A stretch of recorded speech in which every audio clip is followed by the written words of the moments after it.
오일 쇼크로 전 세계적인 경제 침체기였던 1970년대를 지나 1980년대는 새로운 부흥을 맞이하였습니다.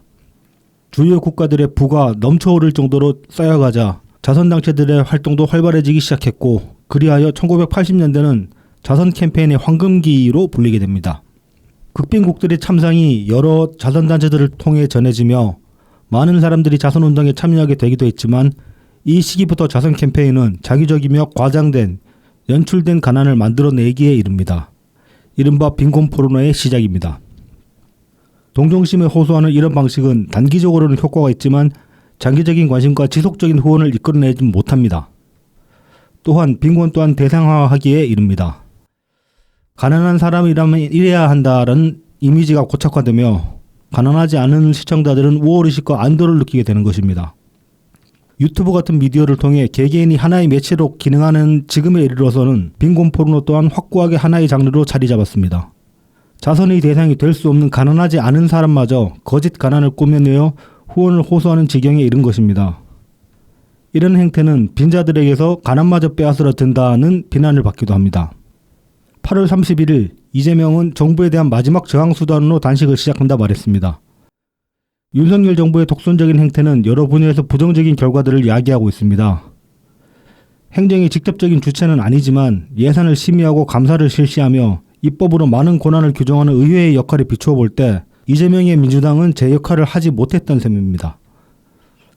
마지막 저항수단이라는 이재명의 말은 그래서 호소력이 없습니다. 할 수 있는 일들조차 내팽겨친 채 시위를 일삼고 단식투쟁을 시작했기 때문입니다. 과거부터 시위는 내몰린 사람들의 연대투쟁 방법이었으며 자신의 목숨을 담보로 벌이는 단식은 약자들의 가장 극단적인 투쟁 수단이었습니다. 국민의힘보다 57석 많은 168석이라는 의석을 가진 민주당과 당대표 이재명은 약자들로부터 마지막 수단마저 빼앗으려 들고 있습니다. 진정성 없는 시위와 단식을 중단하라고 단식 투쟁이라도 벌이고 싶은 심정입니다. 안녕하세요. 오늘은 9월 8일 금요일입니다. 저는 나이브TV 블랙아웃 BC입니다. 네, 호구맨입니다. 네, 호구맨님께서 오프닝을 녹음하셨다는 것은 제가 늦었다는 것이죠. 아니 뭐 퇴근길이 워낙 기시다 보니까 뭐 그리고 또 일이 있다 보면 그럴 수도 있는 거 아니겠습니까? 예, 일이 좀 늦게 끝나서 늦었습니다. 네. 지난주에 입방정을 좀 뜬 것 같아요. 이제 막 가을이 왔다 그러더를 했는데 그러고 났더니면 또 갑자기 더워져가지고 예, 엄청 또 며칠 습했죠. 네, 또 올라가고 그래가지고 참 입방정 함부로 떠나면 안 된다. 그런 이제 교훈을 얻었습니다. 그러고서 또 한 이제 어제 오늘 또 되니까 다시 좀 시원해지고 그렇죠. 조금씩 떨어지고 있죠. 예. 뭐 이제 기온이 주초에는 한 32도까지 33도까지 갔다가 지금 다시 막 29도 30도 이 정도로 떨어지는 그런 추세인 것 같습니다. 네. 그 오프닝에 말씀하신 김에 네. 예, 반대 단식 네. 어떠십니까? 우리 사실 단식이 좀 필요한 사람들인데 반대 단식을 할 수는 있는데 해도 어떻게 이렇게 메시지를 전달할 방법이 없잖아. 아, 그렇군요. 네, 그래가지고 좀 의미가 없다. 그냥 미용 단식밖에 안 된다. 우리가 해봤자. 네. 뭐 이제 그 빈곤 포르노 이야기가 나왔으니까 얘기를 해보자면 이것 때문에 진짜로 좀 그런 면이 있거든요. 사람들이 그 빈곤에 대해서 좀 고정관념을 가진다고 해야 되나? 네, 그래가지고 네. 간혹 이제 그런 뉴스를 나오지 않습니까? 뭐 어디 이제 주민센터 통해 가지고 이제 뭐 이렇게 지역에 이제 소소하게 후원하시는 분들이 있잖아요.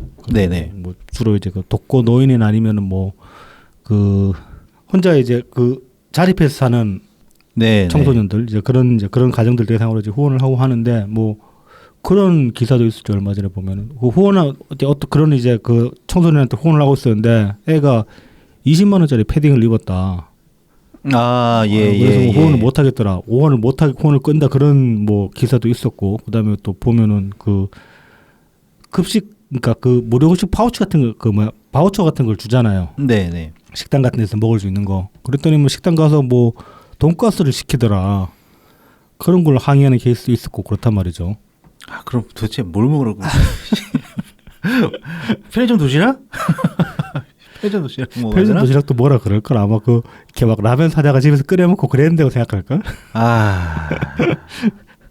그러니까 그런 식의 이제 폐해가 분명히 있습니다. 그래서 이제 이 빈곤 포르노라는 비판이 상당히 저는 이제 유효하다고 보는데 이게 참 이따가도 얘기하겠지만 이재명이나 민주당이나 혹은 이 민주진영 전반이 그런 그 인식을 많이 흘러놨어요. 지금 사회 전반적으로 보면은 빈곤에 관한 이야기는 아니지만은 그러면서 막상 윤석열 대통령 그렇죠. 부부가 그 캄보디아였었죠. 그거 가지고 빈곤 포럼하고 또 비난을 했었죠. 네. 뭐 어느 정도는 저는 그것도 이제 그 유효할 수 있는 비판이라고 생각을 해요, 사실은. 네, 사실 그때 보여진 어떤 사진들, 네. 남은 사진들을 보면은 여타 그 자선 단체들의 광고와 크게 다르지 않았기 때문에 그렇죠. 네. 빈곤 포르노 비판을 들을 만한 여지는 충분히 있었다고 그게 생각합니다. 정치적 이제 그 도구로 활용을 한 거죠, 말하자면. 네. 사실 뭐 그런 현장에 가보는 것 자체 가지고 뭐라 할 수 없고 그런 현장에 가는 게 충분히 의미가 있을 수가 있는데 꼭 그런 식으로까지 연출을 했어야 했냐. 그렇죠. 그리고 지금 사람들의 인식이라는 게 전반적으로 이 빈곤 포럼에 많이 그 대인 상태이기 때문에 역효과를 할 수도 있단 말이죠, 사실. 네. 그리고 이제 이 빈곤 포럼이라는 게 이제 보편화되면서 요 근래 들어서는 대역을 씁니다, 대체적으로. 실제 그 사람들도 아니고 이제 왜냐하면 좀 그 극적인 효과를 주기 위해서 대역을 많이 쓰고 그러는데. 그야말로 광고화 됐다는 것이네요. 그렇죠. 완벽하게 광고됐다고 볼 수 있죠. 그래서 참 여러모로 보면 여러모로 씁쓸하다. 그리고 이제 이런 식의 어떤 그 사회적인 이것도 저는 이제 공적 자산이라고 보거든요. 이런 어떤 기본적인 신뢰 같은 것들이. 네. 이게 전반적으로 다들 이제 많이 무너져 가고 있다. 그런 생각이 듭니다. 자, 이제 뭐 빈곤 포럼랑 같은 맥락은 아니지만은 좀 웃기는 뉴스가 있어서 하나 이제 가져봤는데 조민 씨 이제 유튜브가 지금 이제 개업발이 떨어져 가고 있다. 예. 그 보도 저도 봤습니다. 네, 그런 내용이 이제 보도가 있었습니다. 이게 이제 조회수가 이제 한 반토막 났다. 뭐 반토막 지금 4분의 1 정도로 떨어졌죠. 지금 아예. 그러니까 개업 초창기 때만 해도 20만 넘어가고 지금 이 유튜브가 그 파워가 상당한 게 구독자 수가 29.6만이에요. 시작하자마자 실버 버튼 달고 시작한 거예요, 여기는. 대단하다. 네, 엄청나죠. 네. 그래가지고 이제 초반에는 그 조회수도 20만씩 넘어가고 그랬었는데 지금은 그러다가 이제 꺾이면서 9만 하다가 지금은 4만대까지 떨어졌다고 합니다. 그러면서 이제 그 기사에서도 짚고 있고 실제로도 이제 그렇게 생각되는 부분이 그런 거죠. 이제 조민 씨가 계속 이제 그 뭐 힐링 행보랍시고 여기저기 여행 다니는 이제 컨텐츠들을 주로 많이 올리는데. 네네. 그러다 보니까 이제 사람들이 이제 어느 날부터 이제 그 주로 보는 그 주 시청자 그 주 구독자들이 이제 불평을 하기 시작한 거죠. 아니 저 아버지도 저렇고 엄마도 저러고 있는데 힐링만 할 때냐. 그런 식으로 얘기를 했더니 조민 씨가 나는 내 갈 길을 간다 이런 식으로 얘기를 했단 말이죠. 당신들의 요구에 들어줄 수 없다 그런 식으로 얘기를 했는데 저는 이거 좀 기만이라고 봅니다, 사실. 그 조민 씨가 뭐 외모가 객관적으로 봤을 때 뛰어난 건 사실입니다. 그리고 이제 그런 그 뛰어난 외모를 바탕으로 해가지고 뭐 물론 이제 그 외모 이외에 다른 재능이 있는 분들도 있지만은 뭐 별로 그렇지 않는 분들이라고 해도 외모만 뛰어나도 사실 일상 컨텐츠 찍어가지고 올리면 웬만큼 나와요, 조회수가. 버프가 있죠. 네. 그러니까 똑같이 캠핑 컨텐츠를 찍어도 네. 좀 이렇게 외모가 되시는 분들이 찍으면 조회수가 더 나오고 구독자가 더 나오고. 그렇죠, 뭐 예를 들어 우리가 유튜브를 하는데 원빈이고 조인성이고 뭐 이랬으면 우리 마스크가 그랬으면 우리 당장 그 카메라 켜고 그냥 뻘소리 좀 해도 확 뛰었을 걸. 물론 이제 우리 진영에서 얼마나 그걸 받아들일지는 모르겠지만은 컨텐츠의 내용과 상관없이 그래도 상당히 뛰었을 거란 말이야. 뭐 얼마가 될지 모르지만 하여튼 버프가 분명히 있었겠죠. 예를 들어 정우성이랑 원빈이다. 정우성이랑 원빈 둘이 나와가지고 정치 컨텐츠랍시고 뻘소리 한다 이러면은 100만까지 금방 찍을 걸. 뻘소리 하면 사람들이 이거 연출이라고 작가들 있다고 할 거란 말이죠. 아무튼 그래서 이 조민 씨가 다른 비슷한 내용을 다루는 다른 컨텐츠를 다루는 유튜버들도 많은데 그럼에도 불구하고 초반에 이렇게 구독자 수를 폭발적으로 모을 수 있었던 거는 진영의 힘이었단 말이죠, 사실은. 그렇죠. 진영의 힘이고 네. 그분들은 정말로 조민 씨를 걱정하고 그다음에 어떤 자기들의 바람을 투영해 줄 수 있는 그런 대상이 되기를 바라고 이제 그렇게 구독을 하고 후원을 했을 거란 말이죠. 막 슈퍼챗 엄청나게 싸대고 그랬던 게. 근데 이제 뭐 조민 씨는 그거에 응하지 않겠다라고 얘기를 했는데 뭐 그렇게 얘기를 할 수 있어요. 근데 그러려면 애초에 처음부터 시작할 때부터 아예 연관이 없다 아니면 노출을 시키지 않고 조용히 시작했어야 되는 거예요. 적어도 이쪽 진영 안에서 홍보하려고 막 홍보하고 이렇게 띄우고 그럴 게 아니라 그냥 말 그대로 개인 컨텐츠로 그렇게 시작을 했어야 했는데 시작할 때는 엄청나게 버프를 받아가지고 확 빨아먹었단 말입니다. 그래놓고 지금 와가지고 이제 막 거슬린다 이런 식으로 얘기를 하니까 좀 저는 좀 기만이 되는 그런 생각을 합니다. 그 사람들이 뭘 원하는지 몰랐던 것도 아니잖아. 어린애도 아니고. 그러니까 다시 말하자면은 뭐 그런 얘기를 할 수 있는데 그런 얘기 할 거면 초포집 파는 거 다 뱉어내고 쏘지 마라 그러고 당신들 돈 필요 없다. 왜냐하면 난 당신들이 바라는 거 해줄 수가 없기 때문에 당신들 돈은 거부한다라고 얘기를 하든지. 아예 그 슈퍼챗 안 열면 되거든요. 그렇죠. 예. 안 열고 그냥 광고 수익만 받든지. 예, 그 조건 돼도 그 열어야지 이제 받기 시작하는 거거든요. 네. 뭐 그 백종재도 처음부터 슈퍼챗 안 열었을 걸요. 그렇죠. 네. 하도 사람들이 막 후원 계좌도 안 예. 열고 이것도 안 하고 뭐냐 그래가지고 이제 열었다고 그렇게 이제 저도 알고 있는데 참 그래서 여러모로 좀 저는 이 사람이 좀 뭐 염치 같은 게 없다 그렇게 보인다. 뭐 사고 방식이 참 이해가 안 된다. 뭐 그런 생각이 듭니다. 뭐 젊은 나이라는 걸 감안해도 저라면 안 이랬을 것 같거든요. 이제 뭐 아직 20대인가? 30대죠 이제. 예. 아 그러면 그렇게 젊지도 않죠. 30대 초반이 요즘 예. 30대 초반 그러면 뭐 옛날에 비하면 많이 어리죠. 자 그리고 송영길이 이번 주에 좀 이제 빡치는 소리를 하나를 했어요. 아 예. 이게 이제 좀 맥락을 이렇게 좀 곰곰이 짚어보면은 아주 또 그 없는 말을 한 건 아닌데 그렇다고 또 이런 식으로 얘기를 할 필요가 있냐라는 생각이 드는 그런 발언들을 했는데 이게 그 코로나 백신 피해자 중에 이제 한 분이 그 소송을 낸 게 있어요. 산업재해 그 신청 기각 무효 소송을 냈는데 이게 어떤 경우냐면 백신 피해를 당했는데 이게 이제 그 자기가 일하는 과정에서 그러니까 그러니까 이분은 의료진 중에 의료 스태프죠. 우리 스톱인가? 네. 그래서 백신을 반드시 맞을 네. 수밖에 없는 네. 그런 직업을 갖고 계신 분이었는데, 근데 이제 거기서 이제 부작용이 났다. 네. 이걸 산재로 처리해 달라. 뭐 그런 내용이었는데 이건 저는 그 이제 여기 이분이 이제 소송을 벌여 가지고 재판이 진행 중인데 송영길이 참관 신청을 했어요 이날 이 재판에.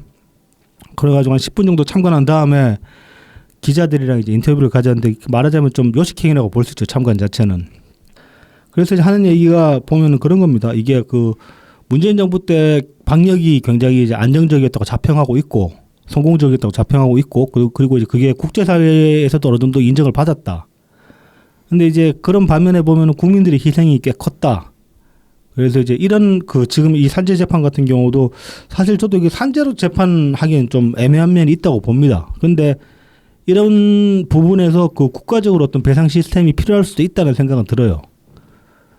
그래서 이제 홍영길이 얘기한 것도 그런 거긴 해요. 그래서 이제 이거 그 국민들의 희생이 있었는데 그 희생에 비해서 어떤 그 배상 시스템 같은 게 좀 미비하지 않았냐. 뭐 그런 취지로 이제 전반적으로 이야기를 하긴 했는데 그리고 뭐 자기가 이제 당 대표 때 뭐 법안을 이제 상정하려고 했었는데 뭐 거기까지 얘기했죠. 상정하려고 하긴 했었는데라는 거 의미가 없지 사실. 당 대표 때 하면 하는 거였잖아. 그거 왜 그렇죠. 못하는데? 예. 오히려 뭐 엉뚱한데 다 정신 팔리고 막 그렇죠. 그냥 그놈의 재난지원금 더 뜯어내려고. 그렇죠. 그런 건 하고 있었고 뭐 이재명 띄우기는 하고 있었는데. 그렇죠. 뭐 하기는 뭘 하려고 했다는 거야. 그리고 진직하지. 그리고 송영길은 사실 문재인 정부 방역에 관해서 좀 원한이 있다면 있는 사람 아닙니까? 그 백신 초기 도입 때 그때 소련제 뭐 러시아제 스푸트니크였나? 예. 그다음에 뭐 시노백. 예, 중국이랑 러시아 자기가 그쪽 통일하면서 예. 가져올 수 있다고. 야이씨 그래놓고 피해자 재판 가가지고 그런 소리 하고 있냐. 네가 그대로 왔으면 피해자 한 100배는 더 늘었겠다. 물백신이라서 피해자는 안 생겼을 수도 있어. 아 그렇구나. 근데 물백신인데 믿고 이제 그 막 백신 맞았다고 생각 안심하고 다니다가 그러다가 이제 감염되고. 감염되고 그런 케이스도 있을 수 있는 거니까. 그래서 뭐 송영길이 그 얘기하는 게 아주 곰곰이 따져보면 아주 그 아주 뭐 얼토당토하는 소리를 한 건 아닌데. 그러니까 은근히 정부 탓을. 네, 그렇죠. 예, 네. 마치 그 이전에 얼마 전에도 몇 달 전이죠. 그러니까 네. 우리나라 귀국해가지고 막 한 게 뭐 윤석열 대통령 그때 당시 이제 검찰총장으로 왜 시켰냐. 그렇죠. 뭐 그런 얘기하고. 네. 뭐 말도 안 되는 소리를. 그래서 참 이 양반은 이제 뭐 스탠스를 어떻게 잡으려는 건지 모르겠습니다. 당 밖에 나와가지고 좀 뭐 자기 측근들 재판 받고 있는데 이런 소리는 하고 있고. 변희재랑 놀더니. 예. 그러니까요. 맞다. 변희재랑 요즘도 열심히 놀고 있죠. 자 그리고 이제 또 문재인 대통령 측에서 박민식 장관을 부친 명예훼손 혐의로 이제 고소한다. 그런 기사가 나왔습니다. 네, 지금 현재 보훈부 장관이죠. 네. 이 양반이 이제 그 홍범도 장군 형상 관련해 가지고 네, 그런 네. 소리를 했습니다. 그리고 백선엽 네. 이제 전 육군 대장이죠. 그렇죠. 이제 그래서 백선엽을 친일파라고 할 거면은 문재인 대통령 이제 부친이시죠. 네. 흥남시 농업계장으로 계셨던 분인데 이분은 뭐 저기 친북 인사 아니냐 이런 식으로 뭐 친일파 아니냐 이런 식으로 이야기를 했어요. 친일이라고 네. 그런 거죠. 전혀 맥락도 따지지 않고 그냥 그렇습니다. 뭐 이미 이제 그것도 다 검증된 내용들이고 그 이제 이 농업개장 하셨던 것도 해방 이후의 일이라고 하죠. 네, 그렇습니다. 참 그래서 뭐 이거 이제 일단 고소할 것이라는 이 이야기는 그 좀 약간은 신빙성이 의심되긴 한 게 윤건영 통해서 나와가지고 이야기가 네네.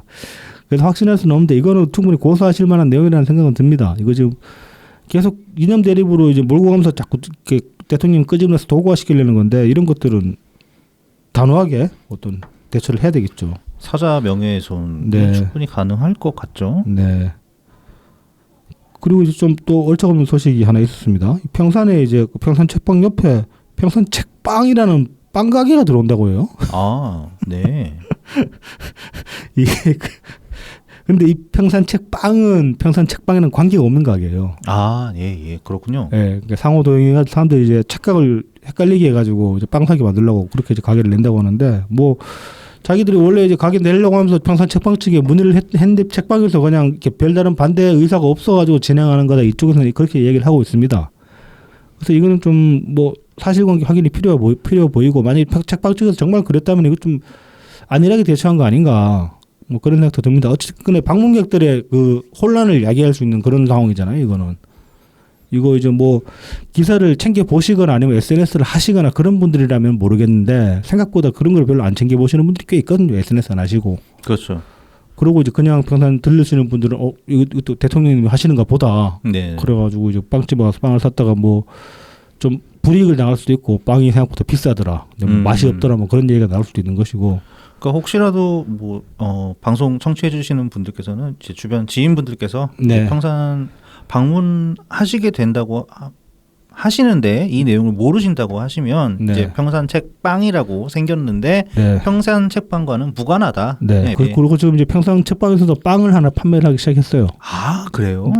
평산 쌀빵인가 그래가지고 아무튼 이제 그 지역 업체에서 만드는 빵을 하나 이제 판매를 하기 시작했다고 하니까 그 빵 드시고 네네. 그 동네 그 장터 가서 좀 그 농산물이나 사시고 그랬을 것 같습니다. 자, 그리고 그 좀 웃기는 이야기가 하나 나왔는데 이 국힘 측에서 이제 그 오염수 방류 이후에 이제 수산물 판매가 위축되고 있으니까 그걸 나름대로 이제 그 부응책이라고 이제 내놓은 게 그 노량진 수산시장이랑 연계해가지고 원래 이제 국회 앞마당에서 그 수산물 그 시식 행사를 실시하려고 했어요. 네. 그래가지고 이제 그거 관련해가지고 그걸 통해서도 이제 이재명을 이제 비꼬는 그런 이제 공격 그런 비꼬는 발언도 의회안에서 나오고 그랬었는데 그래서 이제 그거 관련해서 박강원 의원이 막 항의도 하고 그랬었는데 어쨌든 간에 이제 이후에 이재명이 단식을 하고 있으니까 그 국회 앞마당에서 하는 시식 행사는 취소를 했어요. 어떻게 보면 그런 점에서 국힘이 민주당보다 아주 손톱만큼은 낫다고 저는 생각하거든요. 만약에 상황이 역으로됐다 그러면 민주당은 막 빈정대면서 했을 것 같아요. 왠지 지금 민주당이라면은 개딸들 데려와가지고 막 그 앞에서 막 먹으면서 막 비웃었을 것 같은 그런 생각이 들어. 아무튼 이제 그래가지고 시식 행사는 취소를 하고 대신에 네. 이제 그 수산물 그 회 도시락 1,800인분을 이제 만들어 가지고 국회 안에 이제 국회회관 안에 다 뿌렸어요. 사무실마다 이제 스태프들이 있고 하니까 네네. 뿌렸는데 이 중에서 한 400개 정도를 민주당에서 가져왔다. 아. 그래서 이제 그 때문에 이제 말이 나왔어요.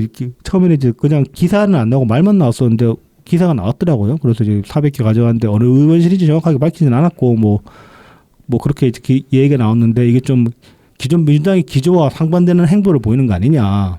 뭐 못 먹는다 그러고 막 반대를 그렇게 심하게 하려면 정작 이거 공짜로 나눠준다니까 이렇게 가져가냐 이런 식의 이제 그 비아냥을 듣고 있는 상황입니다. 그리고 관련해 가지고 이건 보도된 내용은 아닌데 뭐 당 지도부에서는 이제 이 소식을 듣고 나가지고 경로해서 경로에서 파다가 놈들 잡아내라고 뭐 그런 얘기도 하고 있다고 합니다.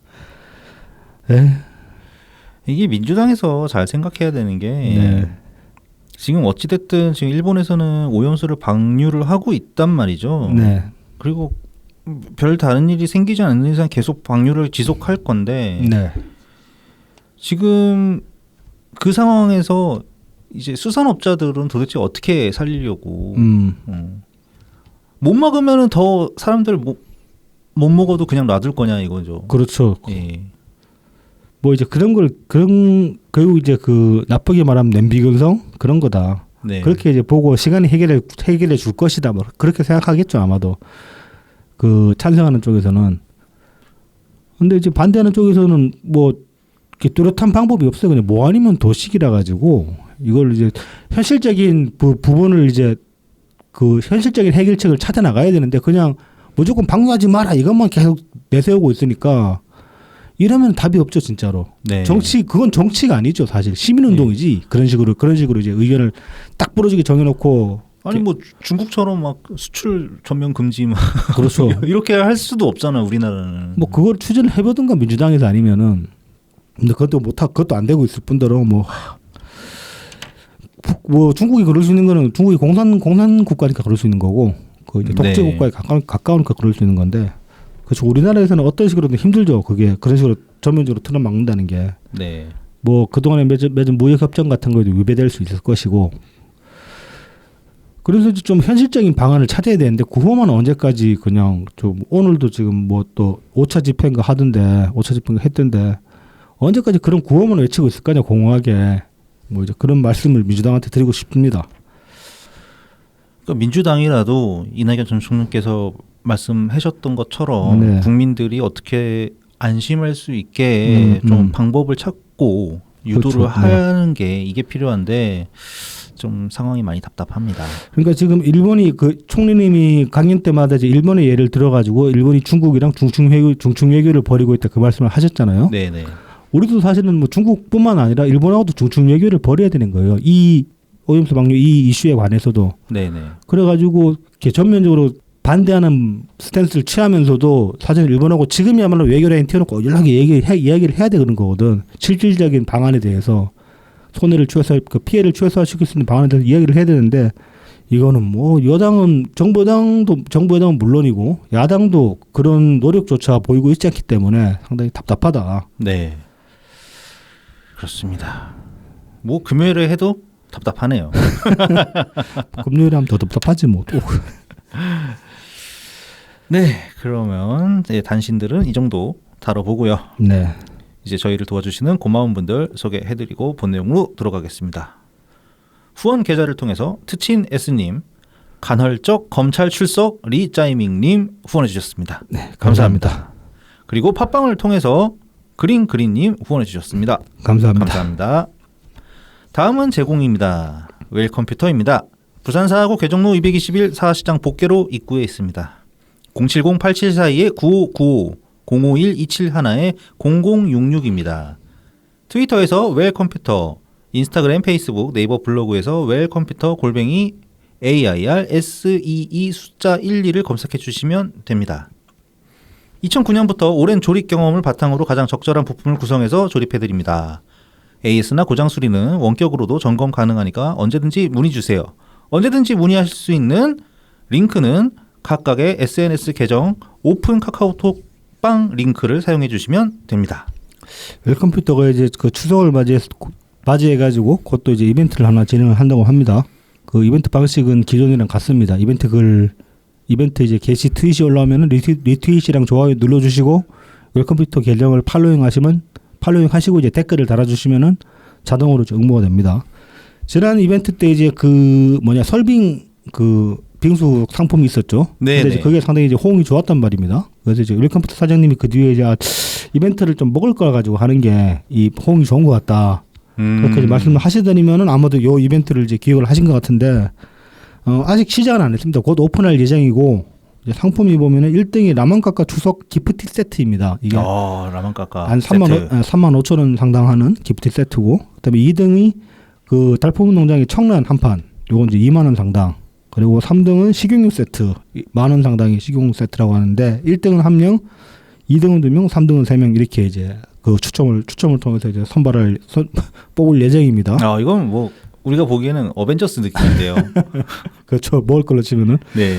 그 이제 청란은 이제 한판은 그 달폼 농장에서 기증을 한 거다. 뭐 그렇게 이제 말씀을 하시고 이 식용 세트가 저는 상당히 그 구초익스라는 생각이 듭니다. 이게 그 코시국 때 이제 팜유 파동이 있었잖아요.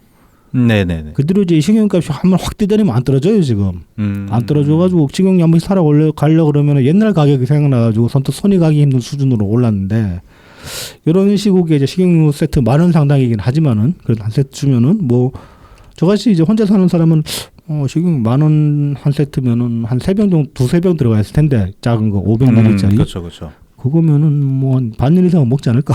그럴 수 있죠. 예, 네. 그럴 수 있죠. 네네. 자, 이제 그래서 곧 열릴 이벤트를 많이 이제 기대해 주시기 바랍니다. 네. 다음은 달품은 농장입니다. 트위터 달품은 농장 @ DALPUMEUN, 인스타그램 달품은 농장 _ 농사짓는 문파 @ DALPUM 숫자 1입니다. 청란, 청개육, 친환경 우렁이쌀, 고춧가루, 참기름, 들기름, 서리태콩, 찰옥수수를 판매하고 있습니다. 많은 성원 부탁드립니다. 마지막으로 라만까까입니다. 네이버 스마트 스토어에서 라만까까를 검색해 주세요. 머랭 쿠키, 오란 땅, 마들렌, 곡물 쿠키부터 구운 찰떡, 구운 약과 호두 강정, 에그 타르트가 준비되어 있습니다. 저 이제 아까 이제 웰컴퓨터 이벤트에 나왔던 이제 추석 선물 세트, 이것도 지금 아직까지 그 출시는 안 됐고 곧 이제 출시할 예정이라고 합니다. 이게 그 2가지 구성품으로 구성되어 있는데 호두전과랑 곶감 단지. 오. 그래서 이제 호두전과는 다 아시는 그 호두전과고 곶감 단지가 뭐냐? 이건 이제 잘 말린 상주 곶감 안에 국내산 경산 대추, 호두 강정, 유자청을 섞어 꾹꾹 눌러 담은 거라고 합니다.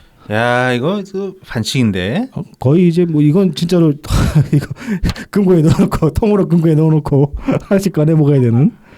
네네. 이 구성품이 상당합니다. 그래서 이제 요것 아마 이제 추석에 한정으로 나가지 않을까 아마도. 네, 그렇죠. 그리고 그렇죠. 이 곶감 단지라는 거 딱 설명을 봐도 좀 손이 꽤 많이 가 보이지 않습니까? 아, 그렇죠. 네, 그래서 이제 추석 한정으로 나올 것 같으니까 언제 오픈될지 저도 모릅니다. 아무튼 곧 나올 거라고 하니까. 네. 다들 대기 타고 있으시다가 필요하신 분들은 많이들 주문해 주시기 바라겠습니다. 아, 이것도 지갑이 얇아지겠네요. 상주 곶감이 이게 맛이 있거든요. 아, 맛이 있죠, 네. 예, 이게 육지 참. 저도 상주 곶감을 상주 반시 같은 걸 많이 먹어봤기 때문에. 네네. 그래서 라만까까 사장님이시라면은 매우 질 좋은 곶감을 선택을 하실 거라고. 그러니까 곶감만 먹어도 충분히 맛있는데 이 안에다 이렇게 뭔가를. 그렇죠. 대추랑 호두 강정이랑 유자청이 들어간다고 하면은 벌써부터 밸런스가 좀 느껴집니다. 네. 상당히 맛있을 것 같습니다. 네. 자, 이것도 이제 많이들 기대해 주시고 언제 출시될지는 저도 모릅니다. 네. 오픈런 하셔야 될 것 같아. 오픈런 해야 될 것 같네요. 금방 품절될 것 같아, 느낌상. 자, 그러면 이제 본 내용을 한번 시작해 볼까요? 자, 이제 이제 슬슬 이런 보도들이 나오기 시작하는데 이제 민주당의 투쟁 동력이 많이 상실되고 있는 거 아니냐. 이건 이제 그동안에 우리는 뭐 한 1년 전부터 얘기해왔었는데 네네. 이게 이제 점점 갈수록 가셔야되는 감이 있으니까 아마도 이런 보도까지 나오는 게 아닌가 싶습니다. 지난 이제 9월 2일 날 서울 이제 중구죠 프레스센터 앞에서 이제 2차 오염수 반대 집회를 토요일 날 했죠, 민주당이. 이날은 야 3당이 이제 연합해가지고 이걸 집회를 주최를 했고 그다음에 시민단체도 엄청 많이 붙었어요. 네네. 그래서 야 3당 하면 이제 민주당, 기본소득당, 진보당 이렇게 이제 연합해가지고 주최를 했는데 이때도 그래서 이제 당 차원에서도 지역 당마다 공문 내려가지고 버스로 실어 올려라 그렇게 이제 동원령까지 내린 상태였는데 경찰 추산으로 5,000여 명 정도가 이제 나왔다고 합니다, 이날. 네. 근데 이제 1차 집회 참고로 이제 1차 집회가 언제였지? 아무튼 이제 뭐 한 달 옛날 2달 전쯤에 1차 집회 있었죠. 그때 1차 집회 때는 한 7,000여 명 정도 나왔었거든요. 근데 이제 그때보다 한 50% 줄어든 거지, 말하자면은. 그리고 이제 이날 집회 같은 경우도 이재명도 이제 SNS 통해 가지고 막 나와달라고 적극적으로 이제 호소를 했었고 9월 1일 날 SNS 글 보면은. 네. 그랬었는데도 불구하고 이제 별로 약발이 안 먹히고 있다. 그런데 이제 좀 비교가 되는 게 이날 영등포구 국회대로 우리 박수회 할 때 골목 말고 골목에서 옆으로 나가면 대로 하나 있거든요. 그렇죠, 그렇죠. 그쪽이 이제 국회대로인데 지하철역 부근에 국회대로에 이제 서희초 교사 추모 집회가 열렸었어요, 이날. 근데 이날은 여기 인파가 꽤 많았거든요. 그래서 주최 측 추산이 20만 명이고 경찰 추산이 10만 명 정도로 모였습니다. 네, 여기는 이제 거의 100%다 선생님들이 모이신 네. 거죠. 예. 전국적으로 이제 모이신 거죠. 네, 그렇습니다. 이게 보면은 그러니까 결국은 지금 집회 동력이라는 게 사람들이 의지가 없어서 안 나오는 게 아니라니까. 명분이 안 서고 되면 저기 나와봤자 의미가 있나 싶으니까 뭐가 되겠나 싶으니까 그래서 지금 안 나오는 거라는 것밖에 안 되는 거거든요. 밤대로 이제 소위 집회 같은 경우는 이만큼씩 모이니까.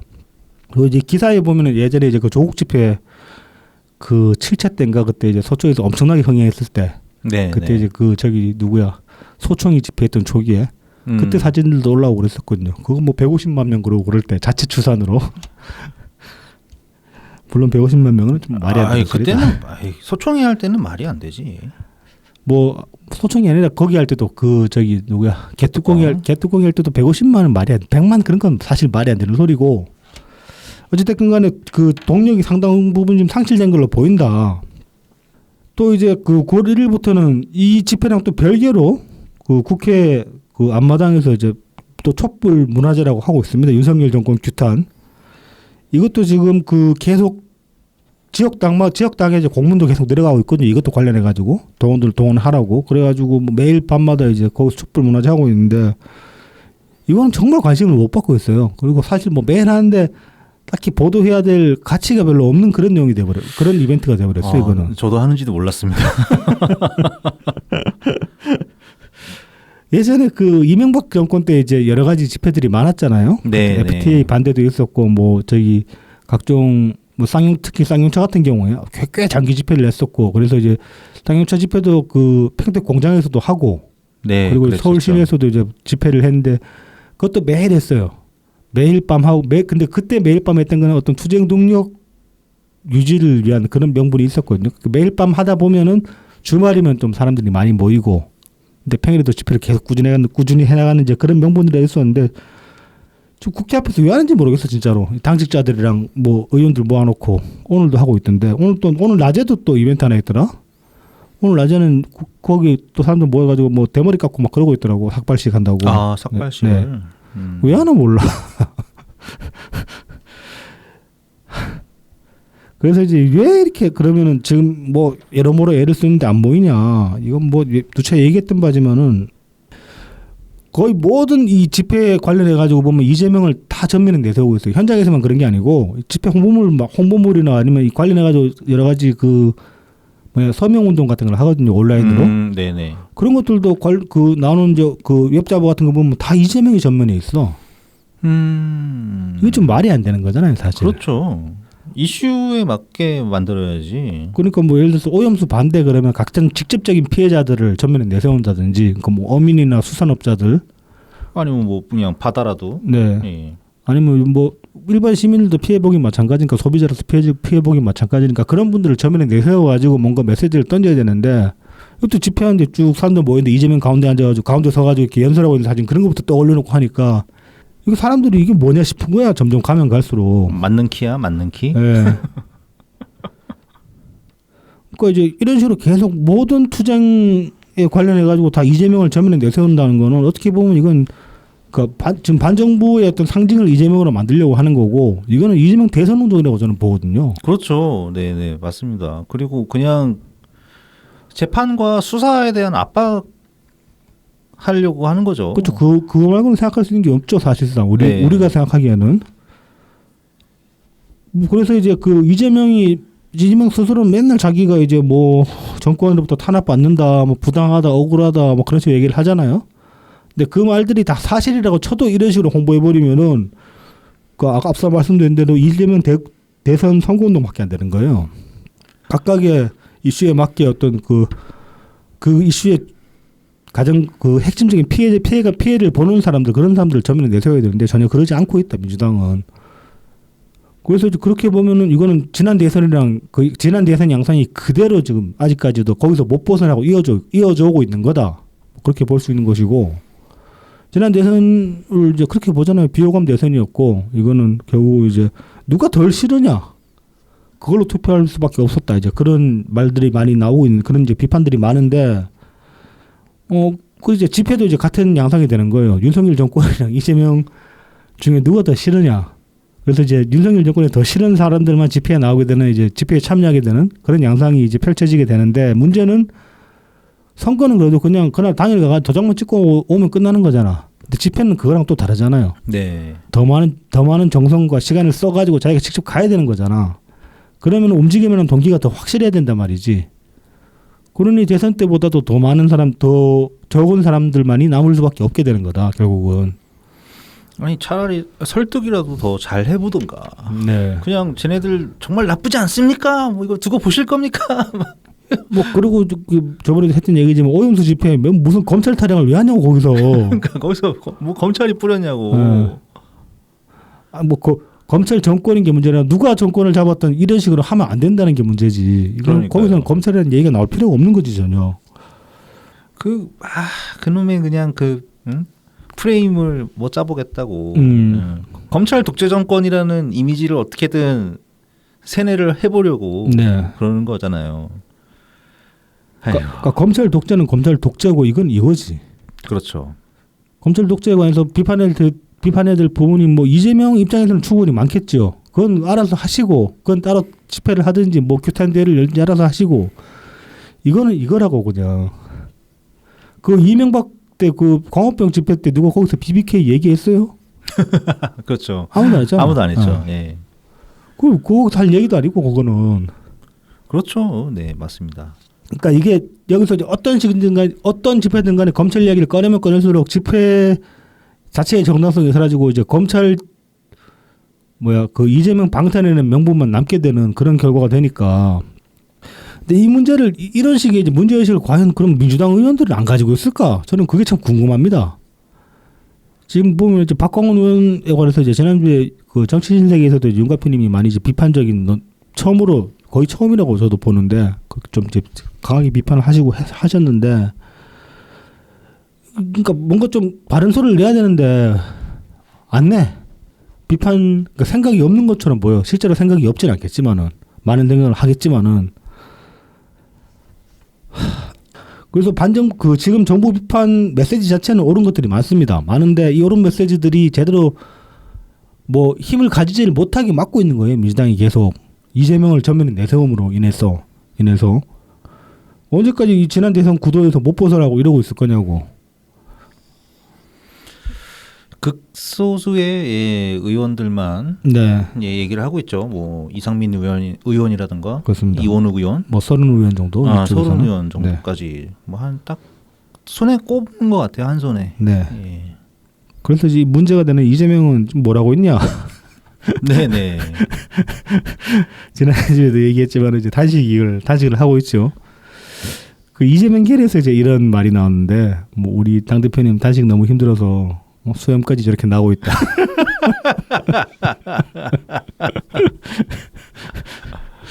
이게 아무리 봐도 예전 그 문재인 대통령께서 광화문 단식하실 때 그렇습니다. 뭐 코스프레 하는 것으로 보이는데 뭐 그 이전에도 이제 그 어떤 단식이나 어떤 그런 거 하면서 이제 그 수염 덥수룩한 모습으로 이제 나타났던 대표적인 인물을 하면 이제 그 돌아가신 박원순 시장.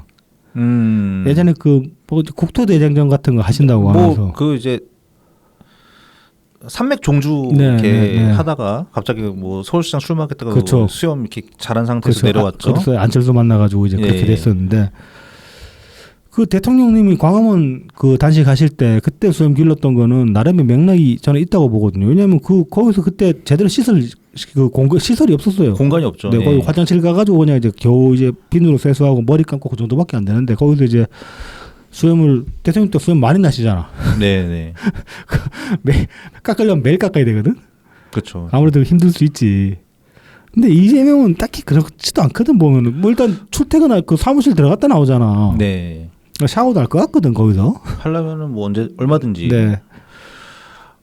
그리고 막상 그 이재명도 그 근처 그 시기에 네.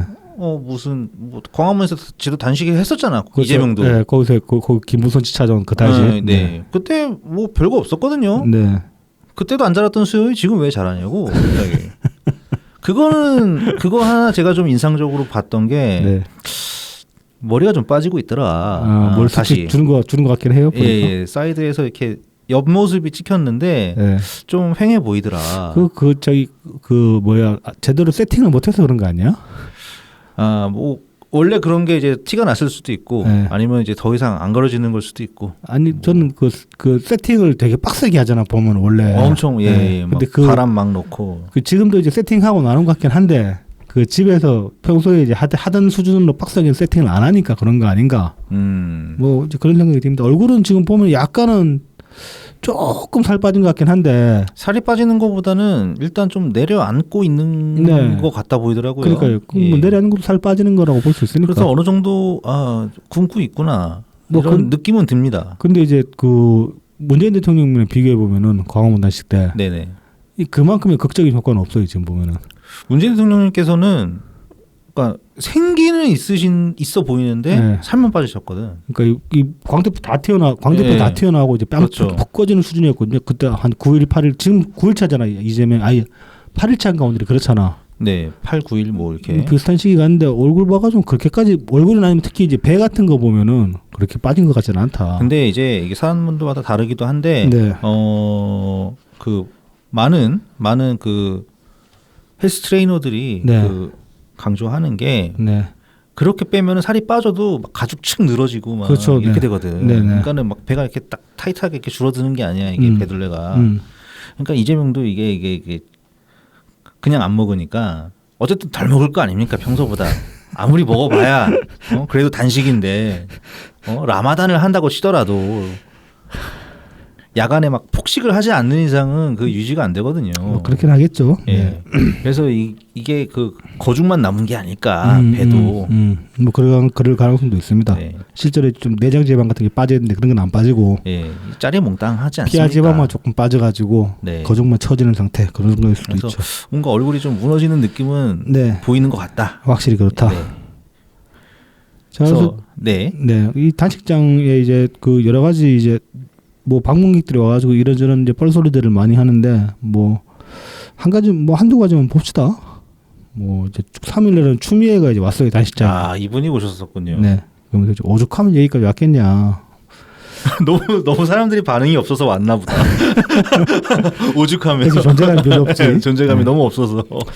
무도한 세력에 대해 우리가 힘을 합쳐 돌파해야 한다는 의지를 보여주셨다. 글쎄, 뭐 국민이 경찰 통치, 정보부 통치, 군부 통치를 다 겪었는데 마지막 관문이 검찰 통치다 뭐 이렇게 얘기를 합니다. 경찰 통치가 언제였지? 우리? 이승만 때. 이승만 때 맞다. 예. 맞다. 네.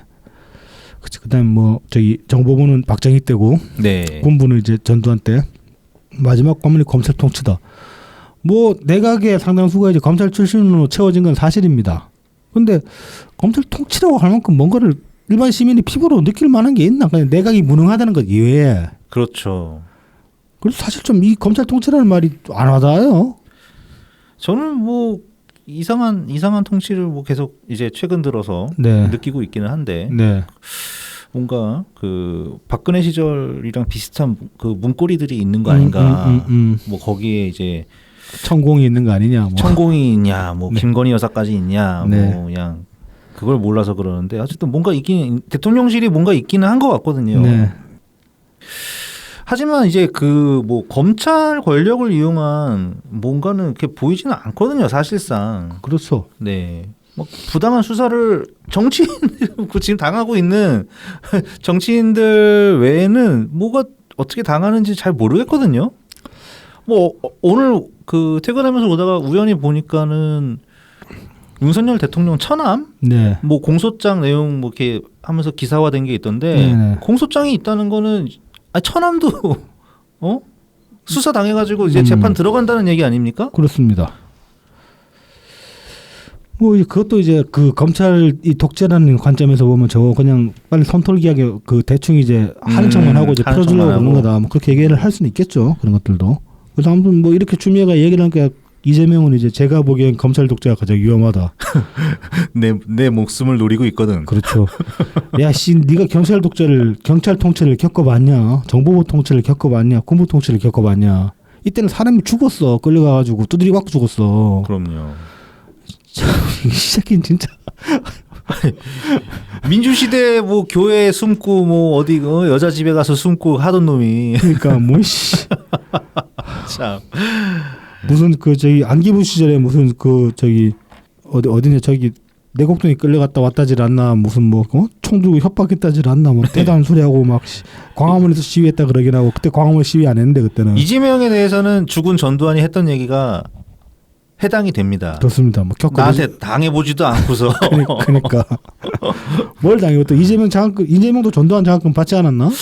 시기상 예 대학교 예전에 갔을 때 그런 얘기 한 적 있는 것 같은데. 예 받았을 수 있는데 뭐 검찰 독재가 뭐가 가장 위험해? 가장 만만하지 사실은. 네. 그래서 어쨌든 뭐 추미애는 존재감 조금이라도 찾아보려고 단식장에 온 것 같다. 뭐 이제 어떻게든 개딸들 좀 주워 먹어보려고. 예.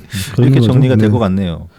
그리고 이제 박지원이 또 이제 9월 6일에 방문을 했어요. 근데 이또 이 양반도 진짜 참. 어우.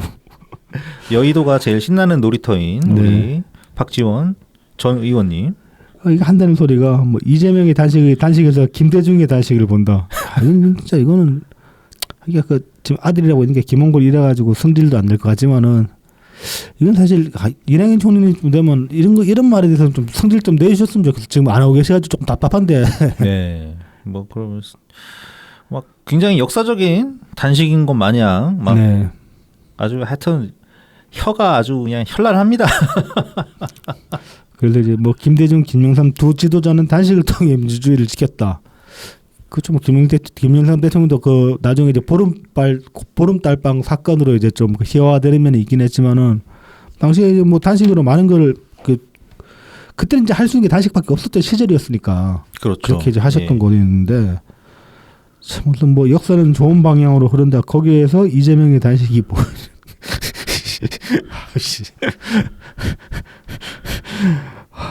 많은 국민 당원이 뭉치고 있다. 이재명이 이겨야 대한민국 국민이 이긴다.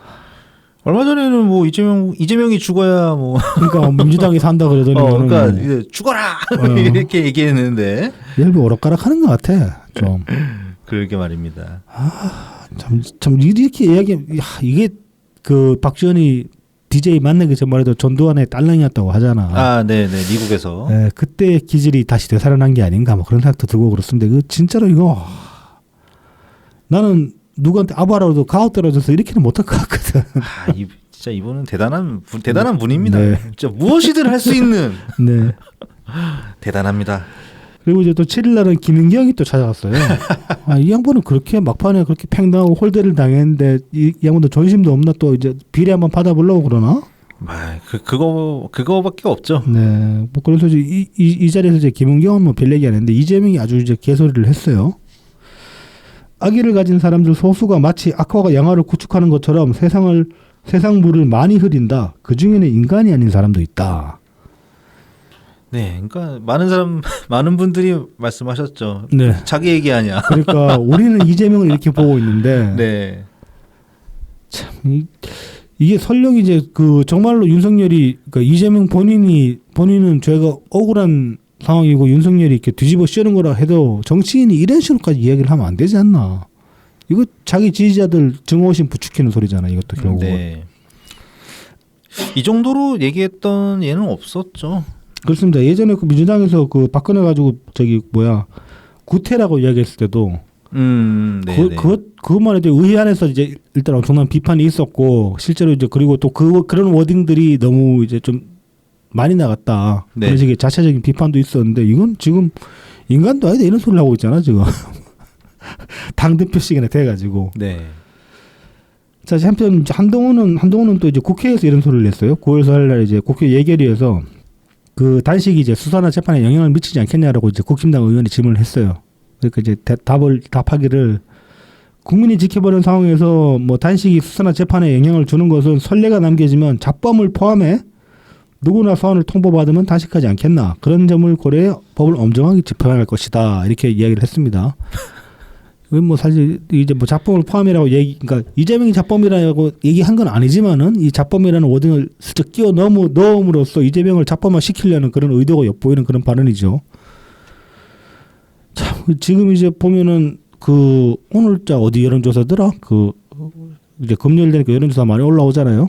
네, 금요일이면은 갤럽 올라오고 그다음에 미디어 토마토 아마 올라올 거고. 저도 나오기 전에 잠깐 이제 짧게 뉴스 짧게 본 뉴스 중에 하나에 이제 그 차기 대권 주자 여론조사 또 이제 가만히 올라온 게 있는데 22%에서 19%로 네. 떨어진 거면은 갤럽입니다. 그 이재명이 19고 한동훈이 12까지 치고 올라왔더라고요. 네. 근데 뭐 한동훈은 한 11에서 12, 한 1% 정도 올라갔는데. 그럼 이제 이재명이 떨어진 거네. 이재명이 이제 3% 정도 네. 떨어졌죠.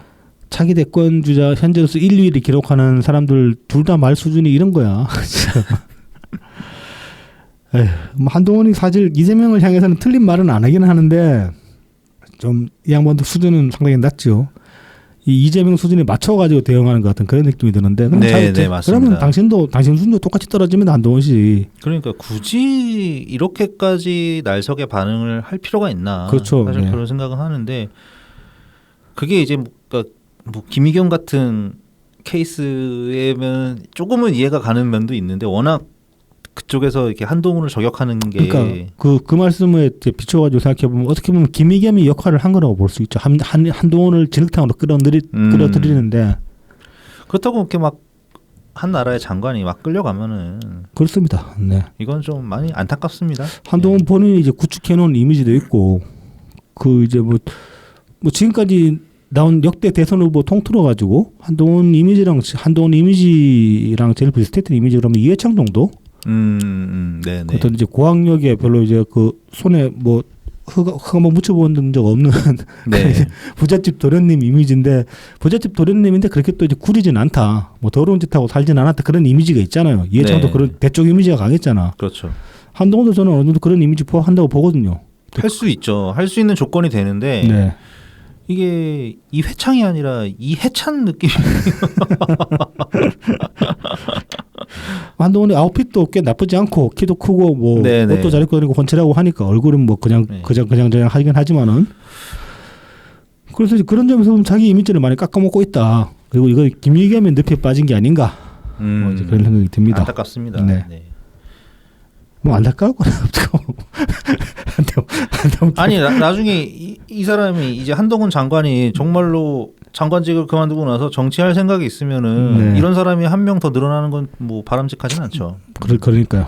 그렇죠. 그런 점에서 보면 좀 이제 좀 선은 넘지 말고 좀 품위는 지켜줬으면 좋겠는데. 네네. 네. 아니 뭐 안 할 거면 장관직에 모든 거 올인 때리고 그냥 딱 은퇴하고 그냥 네. 살 거면은 상관없는데. 그리고 이제 이 단식관에서 이제 그 지난주에 말씀드렸던 출퇴근 명분 예. 이게 이제 이번 주에 좀 이제 이 관련해서 기사가 나왔는데 그 기사에 따르면 좀 이상해요. 명분이 안 서요 지금. 그렇죠. 그래서 다시 보면 이제 지난주에 출퇴근 단식 명분으로 이재명 측이 처음에 얘기한 게 경호 프로토콜상 밤에는 실내로 들어가야 하고 뭐 출퇴근 없이 국회에 있을 것이다. 그러니까 이제 사무실 왔다 갔다 하면서. 네. 다만 밤에는 이제 실내에서 이제 취침을 하겠다 그렇게 얘기를 하면서 이제 경호 프로토콜 문제라고 얘기를 했어요. 그리고 이제 뭐 김한규한테 이제 이 기사에서 질문이 들어간 게 보면은 그래서 경호 프로토콜이 그럼 대체 뭐냐 그렇게 물어보니까 천막 안에서 잔다면 누구 와서 물리적 위해를 가할 수 있어서 금지하기 어려운 구조로 이해해달라 뭐 그렇게 이야기를 누군가 합니다. 위해를 하려고 네. 하면은 그걸 막기 어려운 구조다 천막이. 네, 그러면서 뭐 단식한다고 해가지고 외부인을 못 들어오게 할 방법도 없고 지금 보면 낮에 엄청나게 사람들을 만나고 있잖아. 계속 유튜브 라이브 하면서. 그렇다 해서 국회 방호처 직원들을 밤새 지키게 하는 것도 피해를 주는 것이라서 지도부에선 뭐 방문자를 막을 방법이 없다. 그러면서 자기도 뭐 특검 당시에 국회 밖에서 잡은 적이 있는데 여기가 밤에는 무섭다. 뭔 소리야? 내가 그 예전에 그 통진당원 시절에 네. 통진당 이제 의원이랑 그 국회 그 의원 사무실에 갔다가 거기서 이제 한 10시까지 토론하다가 나와가지고 그 의사장 앞에 있는 그 감자탕집에서 4시까지 술 먹은 적이 있거든. 네. 안 무서워요 밤에. 자 이제 이런 식으로 이제 그래서 뭐 국회 사무처하고 이게 논의가 다 된 얘기다 그렇게 이야기를 합니다. 그런데 이제 이번 주에 이제 국회 경호처 측의 이제 입장이 나왔어요. 기사를 통해서. 그래서 경호처에서 한 얘기가 야당 대표 경호 프로토콜은 일단 따로 없다. 그렇죠. 경호 프로토콜은 국회 의장밖에 없어요. 그렇죠. 그리고 이제 국회 창사 관리 규정에 따라 경호와 방호를 하고 있는데 이게 이제 밤 11시면은 국회 방문자 전부를 내보내기 때문에 사실상 그 앞에서 뭐 잔다 그래도 문제될 게 없다. 그래서 이제 어떤 의미로 이런 식으로 프로토콜을 언급했는지 이해가 안 된다. 그렇게 이제 얘기를 합니다. 그러면서 청사 앞에서는 이제 의회 방호 담당관이 담당하고 있어가지고 밤11시면 아까 말씀드렸다시피 규정에 따라 다 내보내고 국회 외곽 경비대는 경호 담당관에서 담당관실에서 담당하는데 이거는 24시간 동안 그냥 국회 계속 경호하는 거라고 합니다. 그 담벼락 계속 지키고 있는 거야. 그렇죠. 가지고 그러니까 정말 뭐 전문 킬러라던가 네. 뭐 이런 애가 그 어떤 문을 통해서 들어오는 게 아니라 막 담을 넘던가 덮치기하고 뭐, 예, 네. 그렇게 해가지고 정말 몰래 잠입해가지고 네. 이재명을 습격을 해야 예. 가능한 것이죠. 그리고 정말 그게 걱정되면은 옆에 단식할 때 한두 명 붙어 있으면 되잖아. 그러니까 같이 있어. 교대로 하룻밤씩 새든지 그래도 되는 거잖아, 그거는. 한규야. 그러니까 뭐하니? 애들이 중동심이 없어, 애들이. 아 정말 이바구마냥 털고. 그래서 이 국회 프로토콜에는 경호 프로토콜이라는 것 자체가 없다. 네. 아니 뭐 이재명이 대통령이냐고. 의전 더럽게 좋아해. 아 그러니까 말입니다. 막 없는 의전도 만들어내고. 막. 그러니까요. 자, 이제 9월 5일 날 그 이상민 의원이 이제 페이스북에 글을 썼는데 이거 좀 이제 단식에 대해서 직접적인 비판을 했어요. 그래서 윤석열 대통령의 실정과 폭정이 이루 말할 수 없는 지경이지만 폭주와 독달을 제어하는데 단식이 별로 유효적절하지는 않은 것 같다. 공감을 얻기도 어렵고 여론은 매우 냉소적이다. 국민들께서 매우 힘들어하시고 걱정이 많다. 민주당 의원으로서 매우 마음이 불편하며 난감하고 착잡하다. 더구나 단식을 응원하고 부추기는 주위 분들의 언동을 보면 아예 절망적이다. 정치인들이 병원에 실려가는 광경이 그다지 당당해 보이지 않고 비루해 보이기까지 한다. 그럴수록 민심을 얻고 스마트하게 유능한 방법으로 해야 되지 않나 싶다. 그래서 이제 나가는 것도 용기지만은 멈추고 뒤로 물러서는 것도 때로는 더 큰 용기다. 이제 단식을 중단해 달라. 이렇게 이제 얘기를 했습니다. 네, 일리 있는 말씀입니다. 네. 뭐 옛날 거슬러 올라가면은 네. 이런 뭐 김영삼 전 대통령이나 김대중 전 대통령처럼 네. 큰 인물들이 이제 단식을 해서 정말 이제 역사적인 어떤 성과를 얻어내고 네. 했었죠. 네. 하지만 지금 최근 21세기 들어와서는 딱 가장 최근 기억나는 단식 두 명은 네. 김성태 이제 그때 당시 원내대표. 네. 그다음에 이제 이정현 당시 당대표 뭐 이 정도 수준이거든요. 황교안을 했대. 청와대 앞에서 단식했잖아. 대머리 깎고. 그렇구나. 황교안도 있었구나. 네. 그때 너무 존재감이 없었어. 나 그때 구경도 왔었는데 대머리 깡대 그래가지고 그때 막 저기 예. 황교안이 과연 뚜껑이냐 아니냐 이거 뉴스에서 라이브 그 백총이랑 엄피디랑 라이브 한다고 나가고 그랬었잖아요. 네, 그때. 네. 뚜껑이 아니었다. 네. 진짜 머리였다. 요즘도 짤 가끔 올라오거든요. 그 당시에 이제 황교안이 이제 단식하다가 이렇게 그 이불 덮고 누워가지고 네. 이렇게 딱 바른 자세로 차고 있는데 옆에서 나경원 막 떠들고 있고 그런 짤 나오고 그러거든. 아 황교안이 있었네. 네. 네. 미안합니다. 뭐 어쨌든 예 최근에는 뭐 단식이 이렇게 별로 먹히거나 아니면 이렇게 뭐 의미심장해 보이거나 그 이제 단식만 놓고 보면 단식 때 이제 찍힌 사진들만 놓고 보면은 그 이제 제일 인상적인 사진은 대통령님 사진이고 네. 저는 그 다음 사진이 황교안이라고 보거든요. 황교안 이제 머리 빡빡 밀고 황교안도 이제 원래 좀 그 범생이 스타일이잖아요. 네, 그렇죠. 근데 이제 막 수염 깝수룩하게 자라가지고 그리고 머리 알고 보니 뚜껑도 아니고 머리 막 밀었는데 막 이렇게 네. 구렛나루 톱하게 길 막 둥둥둥 자라가지고 막 뭔가 좀 야성미가 있어 보이는 거야. 인물 좀 살던데. 그러니까 좀 뭔가 좀 스타일리시해져서 갑자기 범생이어서 그래가지고 의외인데 막 그런 생각이 조금 들었고. 네, 의외였어요. 네. 많은 사람들의 기대를 깨트렸죠. 네. 반면에 이제 뭐 김성태랑 그 저기 이정현 의원 같은 경우는 확실히 좀 이제 좀 수조 같아 보였죠. 네, 네. 여러모로 그런데도 보면 그 양반들조차 이재명 지금 하는 거에 비하면은 좀 진짜로 하지 않았나 그런 생각이 들어요. 저기 누구야? 김성태 같은 경우는 8일 만인가 실려갔거든요. 네, 네, 네. 그 쓰러져가지고 이렇게 배 손에 배 한번 빠져고 예. 별로 빠지지도 않았던데 그 배를 깐지 모르겠는데 아무튼 뭐 이제 그러기도 하고 그랬었는데 이재명은 그러니까 그 사람들이 공감을 못 얻고 있어요. 앞서 이제 인트로에도 말씀드렸다시피 이게 뭐 그 할만한 사람이 해야지 그 단식이라는 게 절박하구나 그런 생각이 들지. 그리고 뭐 요구 사항을 몇 개 만들기는 했지만 네, 뭐 네. 너무 형식상 성의 없이 만들어가지고 그렇죠. 대단한 명분이 없거든요. 네. 자 그래서 이 정말로 명분 없다고 이제 이 단식장 방문하셔가지고 이재명 면전에 대고 이제 말씀하신 분이 있습니다. 5일날 이제 정말로 네. 예, 국회 경호 프로토콜을 그렇죠. 네. 받으시는 네. 의정서열 이분이 2위인가? 국가서 그렇죠 2위죠. 네, 네.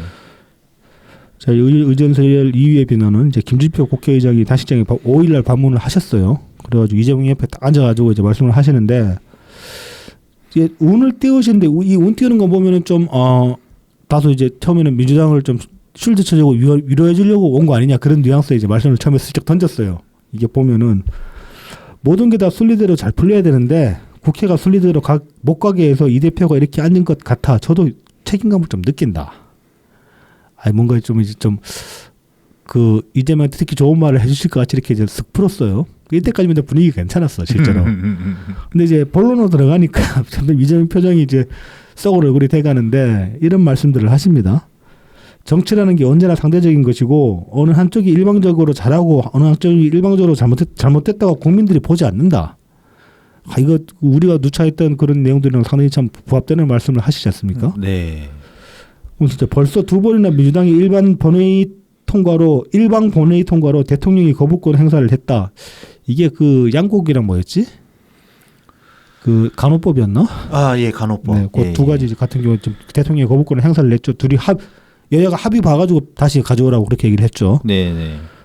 그래서 이제 거부권 행사가 사전에 예고된 게 분명한 사안에 대해 반복적으로 내년 4월 총선을 앞두고 단독 처리를 계속하는 게 과연 국민들이나 나라를 위해서나 민주당을 위해서나 옳은 거냐. 그냥 요식해 쇼 보여주기밖에 안 되는 거잖아요. 실제로 뭔가를 통과시키려는 의지가 있는 게 아니고. 네, 네. 그 어찌됐건 정부에서 저런 식으로까지 그 거부를 해버렸으면은 그러면은 그걸 되게 만들게 하려면 국힘당이나 이야기하는 신용이라도 해야 대화는 신용이라도 해야 되는데 그것도 안 하고 계속 그냥 네가 언제까지 버티냐 보자 그러고 지금 힘싸움을 하고 있는 형국이니까. 쪽수는 우리가 많아. 막 이러면서 그냥 일방적으로 통과를 시켜 버리는데. 네. 예, 그러니까는 이제 윤석열은 받아 쳐버리는 거지. 그렇죠. 거부권 행사를 해버리고. 배째라고 나오는 거지. 네.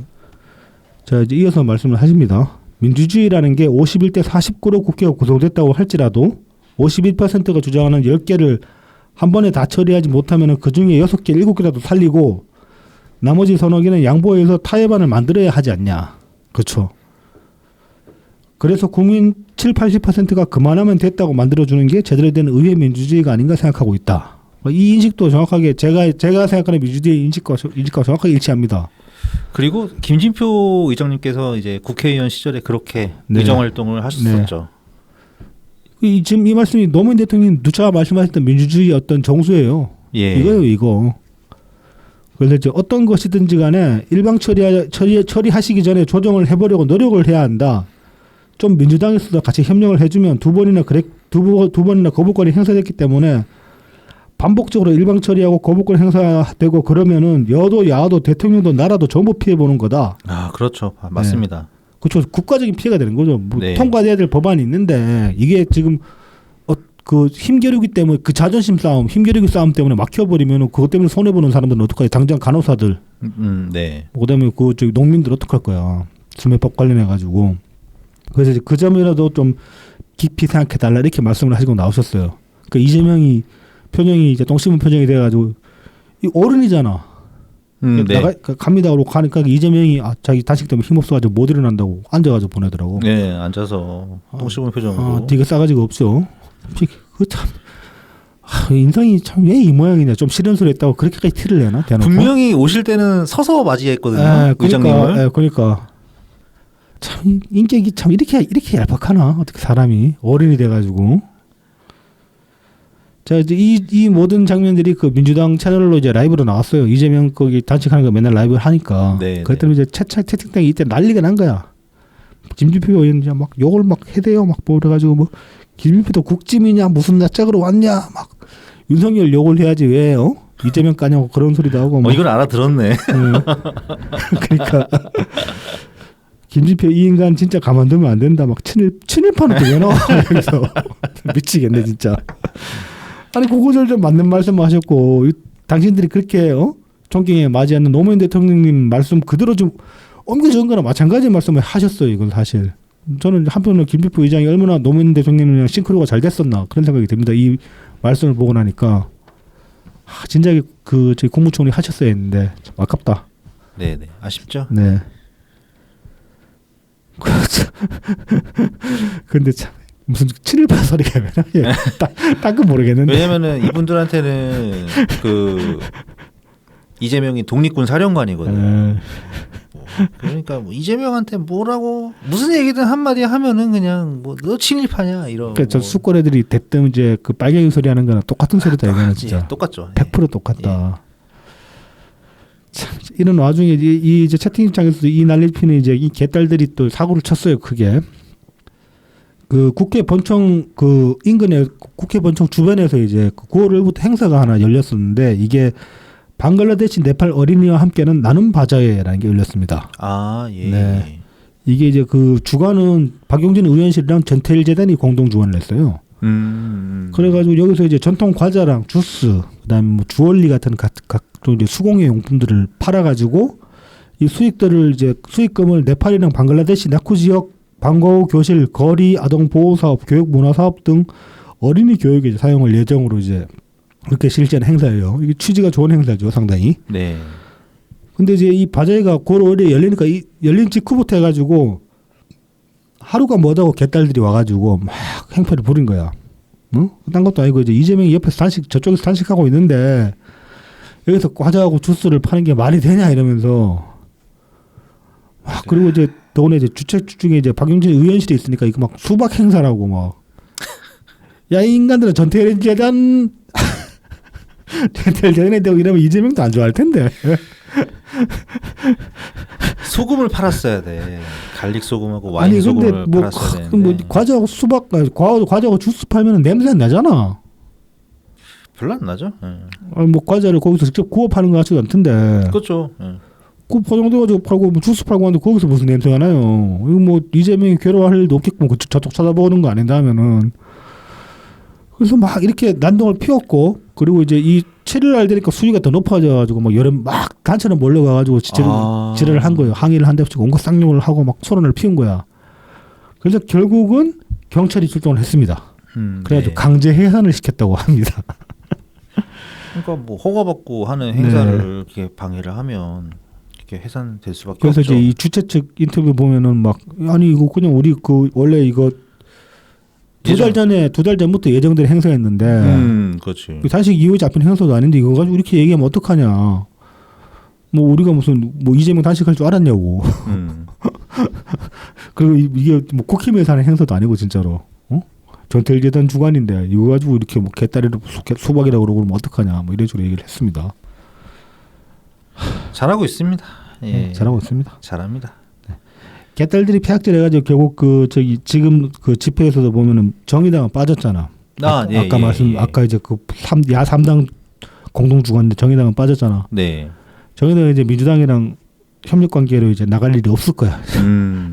이 관계도 저는 개선돼야 될 필요가 있다고 보거든요. 사실은 협력과 어떤 그 이제 뭐 대화 타협할 수 있는 그런 대상이 하나라도 더 있어야 되니까 정의당하고도 운수질 필요는 없다고 보는데 그런 점에서 보면 이것도 민주당으로서는 큰 그 자산을 손실한 거죠. 한 가지 이재명 때문에. 그래서 이제 이번 단식의 가장 큰 논란이 이거죠. 과연 단식을 하고 있긴 하냐? 이거 뭐 뒤로 뭐 먹는 거 아니냐? 이제 그런 얘기가 많았습니다. 그래서 대표적인 게 그 지난주에 이미 사진이 나왔던 거, 이 뭐 단상 밑에 몇 가지 이제 뭐 양념통 같은 거 숨겨놨더라. 네네네. 근데 이제 이게 이제 그 판명되기로는 그 와인 소금이랑 갈릭 소금이라고 합니다. 뭐 그냥 소금 먹어도 되는데 왜 굳이 이것도 좀 이러다 맛있는 거 먹어보려고 그랬는지 모르겠는데 근데 이제 이 와인 갈릭 소금이라는 게 이게 모든 제품이 다 그런지는 모르겠는데 그런 종류들이 있더라고요. 이게 그 소금이랑 뭐 와인 혹은 갈릭 성분만 들어간 게 아니라 이게 쌀가루 같은 게 많이 포함된 그런 와인 갈릭 소금이 있더라고요. 그러니까 갈릭 소금은 이렇게 어떤 분이 이렇게 사진을 네. 올려주신 걸 보니까는 약간 후리카케 같은 그러니까요. 네. 느낌이 있더라고요. 와인 소금도 이제 그 비슷한 느낌이랑 관계 있어가지고. 근데 그거를 의식했는지 이제 그 이재명 대표실에서 해명을 했던가. 네. 이제 와인 소금이고 갈릭 소금인데 실제로는 죽염을 드신다. 이렇게 죽염과 이제 뜨거운 물, 네. 미지근한 물을 드신다. 뭐 네. 이렇게 얘기를 하더라고요. 네. 참 뭐 그렇다 칩시다. 예. 반박하기도 귀찮아 이거는.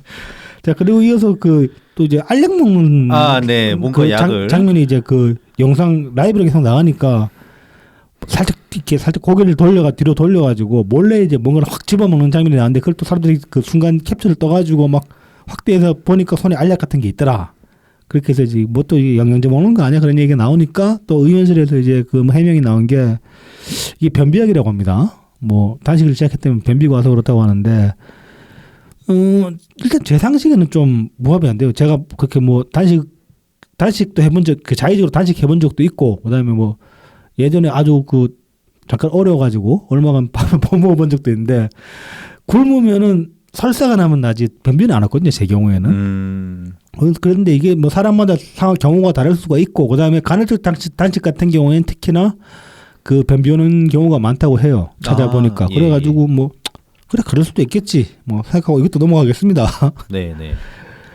그래서 뭐 먹고 있는지 안 먹고 있는지 잘 모르겠다. 근데 이게 가십성 기사들을 보면은 또 뭐 영양학 전문 의사가 나와가지고 하는 얘기가 저만큼 굶었으면 뭐 한 8일치 굶었으면 저렇게 안 되는데 뭐 그런 얘기도 있고 한데 이것도 사람마다 다를 수 있기 때문에 뭐 실제로 아무것도 안 먹었을지 아니면 사무실에 들어가서 뭘 먹었을지 모르겠는데 그건 어쩌면 그렇게 안 중요한 걸 수도 그렇게 중요하지 않은 것일 수도 있으니까 뭐 그냥 그러려니 하겠습니다. 자, 그래서 과연 이건 또 언제 끝낼 것인가? 이게 가장 중요한 문제 아니겠습니까, 사실? 네, 네. 보면 이 단식관에 관해가지고 이 초반에는 이제 댓글들 보면은 말리는 지지자들도 있었어요, 분명히. 네, 네. 그래서 근데 지금 찾아오는 사람들을 보면 덕담하고 그러는 사람도 많은데 말리는 사람 아무도 없어. 단식하니까 위대하다 그런 소리 하고 앉아 있고. 뭐 이제 그나마 제일 바른 말 해주신 분은 김진표 의장님이신데 이분도 딱히 단식 관둬라 이런 얘기는 안 하셨어요. 그냥 단식할 게 아니라 다른 걸 해야 되지 않냐 이렇게 말씀을 하시니까 그것도 어떻게 보면 단식 관둬라는 얘기일 수는 있겠다. 그래서 이제 아무도 지금 단식 말리지도 않고 있는데 지난주에 말씀드렸다시피 이 요구사항이 워낙 좀 추상적이기 때문에 이 뚜렷한 출구 전략이 안 나와요. 아니 그냥 덮어놓고 아니 네. 사과라고 하면은 윤석열이 사과하겠냐고. 그러니까 아니면은 그 사과라고 하는 말이 막 그 말하는 시점이 막 정말 피골이 상깁해가지고 좀 냅두면 죽겠다 싶은 수준이 됐으면 또 몰라. 그냥 병원 가라고 하겠지. 병원 보내겠지. 자 이제 그래서 이제 세월호 전국 당시에 이제 문재인 대통령님 단식이랑 잠깐 비교를 해보자면은 이때 이제 대통령님이 열흘 동안 단식을 하셨어요. 네. 이게 이제 앞서서 그 유민 아빠 김영호 씨 이분이 이제 세월호 특별법 만들어 달라고 그걸 이제 요구사항으로 내걸고 단식 36일 차에 접어들던 시점에 이제 대통령님이 저대로 놔두면 저분 죽는다. 그래서 이제 우리가 같이 동조하면서 세월호 특별법 촉구도 할 것이고 그리고 김영호 씨가 단식을 그 단식 중단을 종료하는 의도로 이제 동조 단식을 시작을 하셨어요. 그래가지고 이제 열흘째 되는 날에 이때 대통령님 단식 시작한 지 열흘째 되는 날, 그러니까 유영호 씨 이때 이제 김영호 씨는 46일 차였는데 40 며칠 차에 이미 병원에 실려가셨거든요. 완전 사람이 이제 탈전해가지고 네. 손쓸 수 없는 지금까지 가지고 그대로 놔두면 진짜 위험해지니까 병원 가셨는데 병원 가셔서도 한동안 이제 섭식을 거부했어요. 그래가지고 수액만 맞고 있다가 46일째 되는 날 이제 자기가 단식 중단하겠다 병원에서 얘기를 하거든요. 그러면서 이제 내가 중단할 테니까 그 동조 단식 하시는 분들도 중단해 달라고 요청을 해가지고 그래서 대통령님이 열흘 만에 단식을 끝내신 겁니다. 저도 이제 이때 대통령 단식이 어떻게 끝났지 좀 기억을 까먹어가지고 네. 찾아보니까 이렇게 되더라고요. 그래서 이 대통령은 이때 요구사항이 단순했어요. 김영호 씨가 단식을 끝내면 나도 끝낸다. 그 사실상 김영호 씨도 이거 자기 때문에 다른 사람들까지 그 밥 굶게 할 수는 없으니까 어쩔 수 없이 단식을 끝낼 수밖에 없는 그 단식을 끝내야 되는 그런 의미도 있었을 거라고 봅니다. 그리고 그게 또 어떻게 보면 김영호 씨한테 출구 전략이 되는 거기도 했던 거지. 네, 네. 만약에 대통령님이 동조 단식을 안 하셨으면은 김영호 씨는 출구 전략이 없는 상태였던 거라 없는 상태가 되는 거야. 왜냐하면 특별법 그 청와대에서는 전혀 움직이지 않았을 당시에 박근혜 청와대는 움직이지 않았기 때문에 김영호 씨 혼자 이제 계속 고통받는 그런 상황이었을 텐데 이게 이제 뭐 실제로 대통령님의 의지가 이제 잘 그 전달이 된 거라고 볼 수 있는 거죠. 그렇죠. 그래서 결국 이제 김영호 씨도 그렇게 살리신 셈인 건데 이때는 요구사항이 분명했잖아요. 그러니까 대통령도 딱 단식 중단할 명분도 확실하게 생기고 그랬는데 이제는 그게 없다. 윤석열 사과해. 그런데 이제 어제부터 이재명이 이제 드러놓기 시작했거든요. 낮에. 오늘은 보니까 아예 그 입을 이렇게 뭐 말로는 김의겸 말로는 뭐 빛에 민감해져 가지고 뭐 눈 감아도 빛에 민감해져가지고 힘들어서 입을 뒤집어 쓰고 있다 그러는데 그 탄식장 뒤에 입을 뒤집어 쓰고 있더라고. 무슨 죽은 사람처럼. 그리고 지금 막 병풍만 치면 되겠네. 그리고 이제 잠든 이재명 그래가지고 막 그 저기 사진 그 거의 시체 사진처럼 사진도 올라오고 그랬었는데 그 아무튼 이제 이 추구 전략은 없는 와중에 지금 드디어 이재명이 내일 그 검찰 소환에 응한다고 합니다. 근데 지금 어제부터 들어놓기 시작했잖아. 네네네. 그래서 이것도 일종의 이제 빌드업이 아닌가. 내일 그래서 저는 뭐 이제 이 방송 업로드 될 때는 이미 검찰 소환 마친 뒤니까 어떻게 나올지 모르겠지만 예측하기로는 휠체어를 탈 것인지 아니면은 그 구급 침대에 실려갈 것인지 침대 침대에 이렇게 누워가지고 이렇게 그렇게 실려갈 수도 있지 않을까 뭐 생각해 봅니다. 네. 참 의미가 없다 이 단식은 여러모로 볼 때. 참 방탄의 종류도 여러 가지입니다. 네. 네.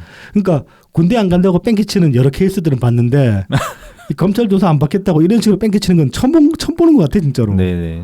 그 수많은 재벌 총수들 거기는 그냥 병원 입원해 버리잖아. 이런 식으로는 안 하잖아. 그렇죠. 누구도.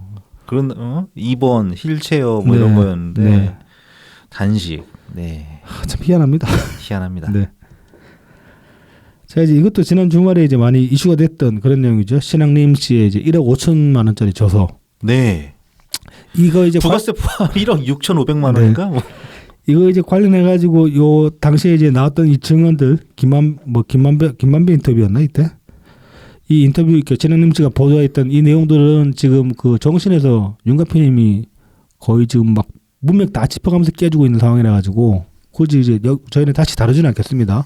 그보다 더 잘할 자신이 없기 때문에 일단 이 계엄은 뭐 이렇게 다 간단하게 짚어보자면 신흥림 씨는 어떤 분인가? 이분은 이제 58년생이고 외대 나왔어요. 외대 말레이시아과학과. 그리고 이제 한국일보 기자였고 그다음에 코리아 타임스에 여러 직책을 거쳐가지고 편집 국장까지 갔다. 코리아 타임스가 한국일보 계열사거든요. 그렇죠. 네. 그리고 이제 89대 전국 언론 노동조합 연맹 위원장이고 그 언론 노동조합 연맹에서 그 전국 언론 노조로 이제 바뀐 건지는 모르겠는데 이 뒤에 이제 전국 언론 노조 또 2대 3대 위원장을 지냈어요. 네. 그리고 미디어 오늘의 대표이사도 지냈고 네. 그리고 이제 뉴스타파 전문위원으로 활동을 했었다. 지금 뉴스타파에서 손절친 상태이긴 한데. 네. 그래서 뭐 이게 뭐 어떤 내용이냐? 그 지난 대선 직전에 이제 신앙님이 이제 김만배 인터뷰한 게 뉴스타파를 통해서 보도가 됐습니다. 이게 3월 6일인가 그랬을 거예요 아마. 2022년. 그 부산저축은행 수사 당시에 조형의 부탁으로 윤석열에게 박영수 전 특별검사를 김만배가 연결해줬다. 그러면서 이제 윤석열이 당시 이제 그 조은영의 부산저축은행 그 로비 사건을 무마하려고 했다. 이런 내용이 이제 인터뷰가 나왔습니다. 이 조우영이 이제 부산저축은행 당시에는 그 부산저축은행 브로커로 활동을 했었고요. 네. 그 다음에 이제 대장동에서는 천화동인 6호의 실소유주. 예, 바지는 실소유주. 또 조모식이 변호사를 바지로 써놨었는데. 맞아 무슨 네. 변호사가 있었지. 네. 이게 이제 앞서 말씀드렸다시피 이제 3월 6일에 뉴스타파 보도로 나갔고 이 직후에 여러 언론들을 통해서 이제 2차 보도가 쫙 퍼져나갔는데 이 2차 보도에 앞서가지고 이재명이 거의 한 40분 뉴스타파에서 처음 이제 파일을 최초 공개하고 40분쯤 뒤에 바로 이제 이 사안을 널리 퍼뜨려 달라고 자기 페이스북에 글을 딱 썼어요. 그런데 지금 이제 어저께인가 보면은 그때 3월 6일 날 올린 이 글을 포함해가지고 2022년 1월 26일부터 3월 8일 사이에 포스팅한 글들을 싹 다 지웠어요. 이재명이. 왜 지웠는지 모르겠어. 아카이브를 어떻게 뒤져보지? 아카이브는 있긴 있을 거야 틀림없이. 네. 그래서 뭐 이제 SNS에서 많은 분들이 그런 말씀하십니다. 검찰청 분들은 아카이브 뒤져보라고 다 했다고. 네네. 누군가는 떠났다고 아카이빙 100%. 자 그래서 이제 이런 이 당시에 폭로한 이 내용이 허위이고 이 신앙님이 김만배로부터 1억 6,500만 원을 돈을 받고 이 보도를 흘렸다. 이 보도를 터뜨렸다. 그런 혐의를 받고 있는 상태입니다 지금. 그래서 1억 6,500만 원은 뭐냐? 그 신앙님이 쓴 대한민국을 지배하는 혼맥지도라는 책이 있는데 이게 총 3권으로 구성되어 있고 그 정식 출간은 안 되고 그냥 이제 그 판본으로 한 10세트 정도, 그러니까 총 30권이 되겠죠. 아, 시중에 팔고 있는 건 아니구나. 네, 그래서 한 총 10세트 정도만 나와 있는 그런 책이라고 합니다. 그래서 이제 뭐 신랑님 주장에 따르면은 개인적으로는 부가 그 책값 1억 5천만 원도 저렴하다고 생각한다 이렇게 얘기를 합니다. 미친 거지. 근데 이제 이 책값을 둘러싸가지고 약간의 그 저기 인식이 차이가 있는데 김만배는 어떤 식으로 지금 이걸 둘러냈냐면은 그분의 평생 업적이라고 생각한다. 그 책이 예술적으로 예술 작품으로 치면 그 정도 가치는 있다고 생각해서 제가 그 책을 1억 5천 주고 산 거다 이렇게 얘기를 하면서 그 판권을 구입한 것이라는 취지로 그렇게 이제 검찰 진술을 했다고 합니다. 그래서 이런 이제 김만배는 그 판권 구입한 거라고 그렇게 얘기를 하던데요라고 그 신랑님한테 물어보니까 그냥 책 3권을 넘긴 거다. 판권을 내가 왜 넘기냐? 판권 넘기려면 뭐 수십억 받아야 되는데 말이 되냐 이런 식으로 또 신랑님은 이야기를 했어요. 아, 네. 진짜 그렇게 이 사람은 진짜 그렇게 생각하는 걸 수도 있겠다. 네, 그러니까 뭐 이것도 이제 가피님도 말씀을 하시는데 이거 그냥 자기가 이제 거짓말인 걸 알면서 얘기한 게 아니라 정말 자의식 과잉으로 보인다고 그렇게 말씀을 하시는데 저도 동감합니다. 좀 자의식 과잉이 흘러 넘쳐가 과잉돼서 흘러 넘쳐가지고 현실 감각이 없어진 게 아닌가. 네네. 그런 느낌이 듭니다. 뭐 판권이고 나버리고 진짜 그만한 가치가 있냐 이 책이. 비슷한 내용이 이제 이 지도총 홍맥지도라는 게 신현님 이 책 내기 이전에도 그리고 지금 이후에도 꾸준히 계속 발간이 되고 있어요. 여러 언론사들을 통해서 뭐 시사저널 같은데 그런 데도 나오고 있고 그리고 참여연대에도 이제 이거 혼맥도 발간한 게 있거든요. 그리고 이건 또 이제 추가되면 내용 업데이트되고 있는 그런 상황입니다. 딱히 뭐 신앙님만 알 수 있는 그런 비밀스러운 내용이 아니라는 거예요, 애초에. 그리고 또 뉴스타파에서 이거를 바탕으로 신앙님 책을 바탕으로 해가지고 족보 언론 머시기에는 그 영화도 다큐 영화도 냈었어요. 재작년인가 작년인가에. 그리고 이제 뭐 저명한 작가들의 이 그 친필 원고 같은 경우에는 간혹 이제 억 단위로 이렇게 거래되는 경우들이 있죠. 뭐 뉴스에도 보면 요 관련된 기사 보면 한용운의 무슨 친필 원고들 아무튼 그게 뭐 1억 몇천엔 팔린 적 있고 뭐 그렇다고 하는데. 네네. 근데 이거는 그런 친필 원고도 아니잖아. 더구나. 그렇죠. 뭐 아니면 뭐 사인을 막 멋들어지게 하나 해놨던가. 네. 아싸리 이거를 그 NFT 거래 좀 그 PDF 뭐 데이터로 그러니까 PDF 파일 같은 거 떠가지고 거기다 NFT 걸어가지고 팔았으면 나 같으면은 뭐 그래 소유권 있으니까 그거는 확실하게. 네. 그럼 또 모르겠다. 그런 것도 아니고 그리고 또 이제 더구나 보면은 9월 7일이니까 어제 이제 그 검찰이 그 김만배 화천대유 사무실 압색했거든요. 거기서 이 책이 나왔어. 근데 책꽂이에 뭐 서재나 책꽂이에 꽂혀 있었던 게 아니고 그냥 책상에 널브러져 있었다고 합니다. 책들이. 1억 5천짜리가. 네. 막 그렇게 막 필생의 역작 예술작품으로 생각한다면서 책이 그렇게 막 대충 널브러져 있었다고 하는데 그리고 사무실 직원들은 이게 그 책인 것도 잘 모르고 그렇게 비싼 책인 것도 몰랐대. 그 뭔가 말이 안 맞죠. 자, 이제 이와 관련해가지고 언론계 그 반응들을 보면은 뭐 한국일보, 매일신문, 매일경제, 문화일보, 서울신문, 서울경제, 조선일보 요 매체들은 이게 이제 그 국기문란 정치 공작이라고 세게 비판을 했습니다. 이거를. 네. 그렇게 규정을 하고. 그리고 이제 한겨레는 그 좀 이제 약간 양다리 걸친다고 해야 되나? 그래서 이제 금품 수수가 언론 윤리에 배치되는 거는 맞지만은 여권이 이를 빌미로 언론 자유를 위협하는 것은 그만둬야 한다고 주장을 하고 있습니다. 뭐 그래서 언론 자유는 보장돼야 되는데 언론 자유를 보장하기 위해서라도 이런 케이스들은 철저하게 걸러내야 되는 게 아닌가 저는 그런 생각합니다. 신뢰성을 확보하기 위해서. 그렇죠. 경향신문은 좀 더 이제 치우친 이야기를 하는데 설령 문제의 인터뷰가 허위라고 해도 윤석열에 대한 의혹은 여전하다. 그러니까 뭐 신흥림과는 윤석열 의혹을 덮으려 들지 마라. 부산저축은행에 대한 의혹을 말하는 건가 보죠? 뭐 그런가 봅니다. 뭐 별건으로 다를 수는 있긴 한데 굳이 이 케이스에서 윤석열 비판을 끄집어냈어야 했나? 이건 반대로 생각할 수 있는 거지. 윤석열 의혹이 여전하니까 신흥림 문제를 덮으려고 하는 식으로 그렇게 이제 읽을 수도 있는 거니까. 네. 아니 그래서 경향신문은 그러면은 그 부산저축은행에 대한 윤석열 대통령의 의혹을 뭐도 파낸 게 있나?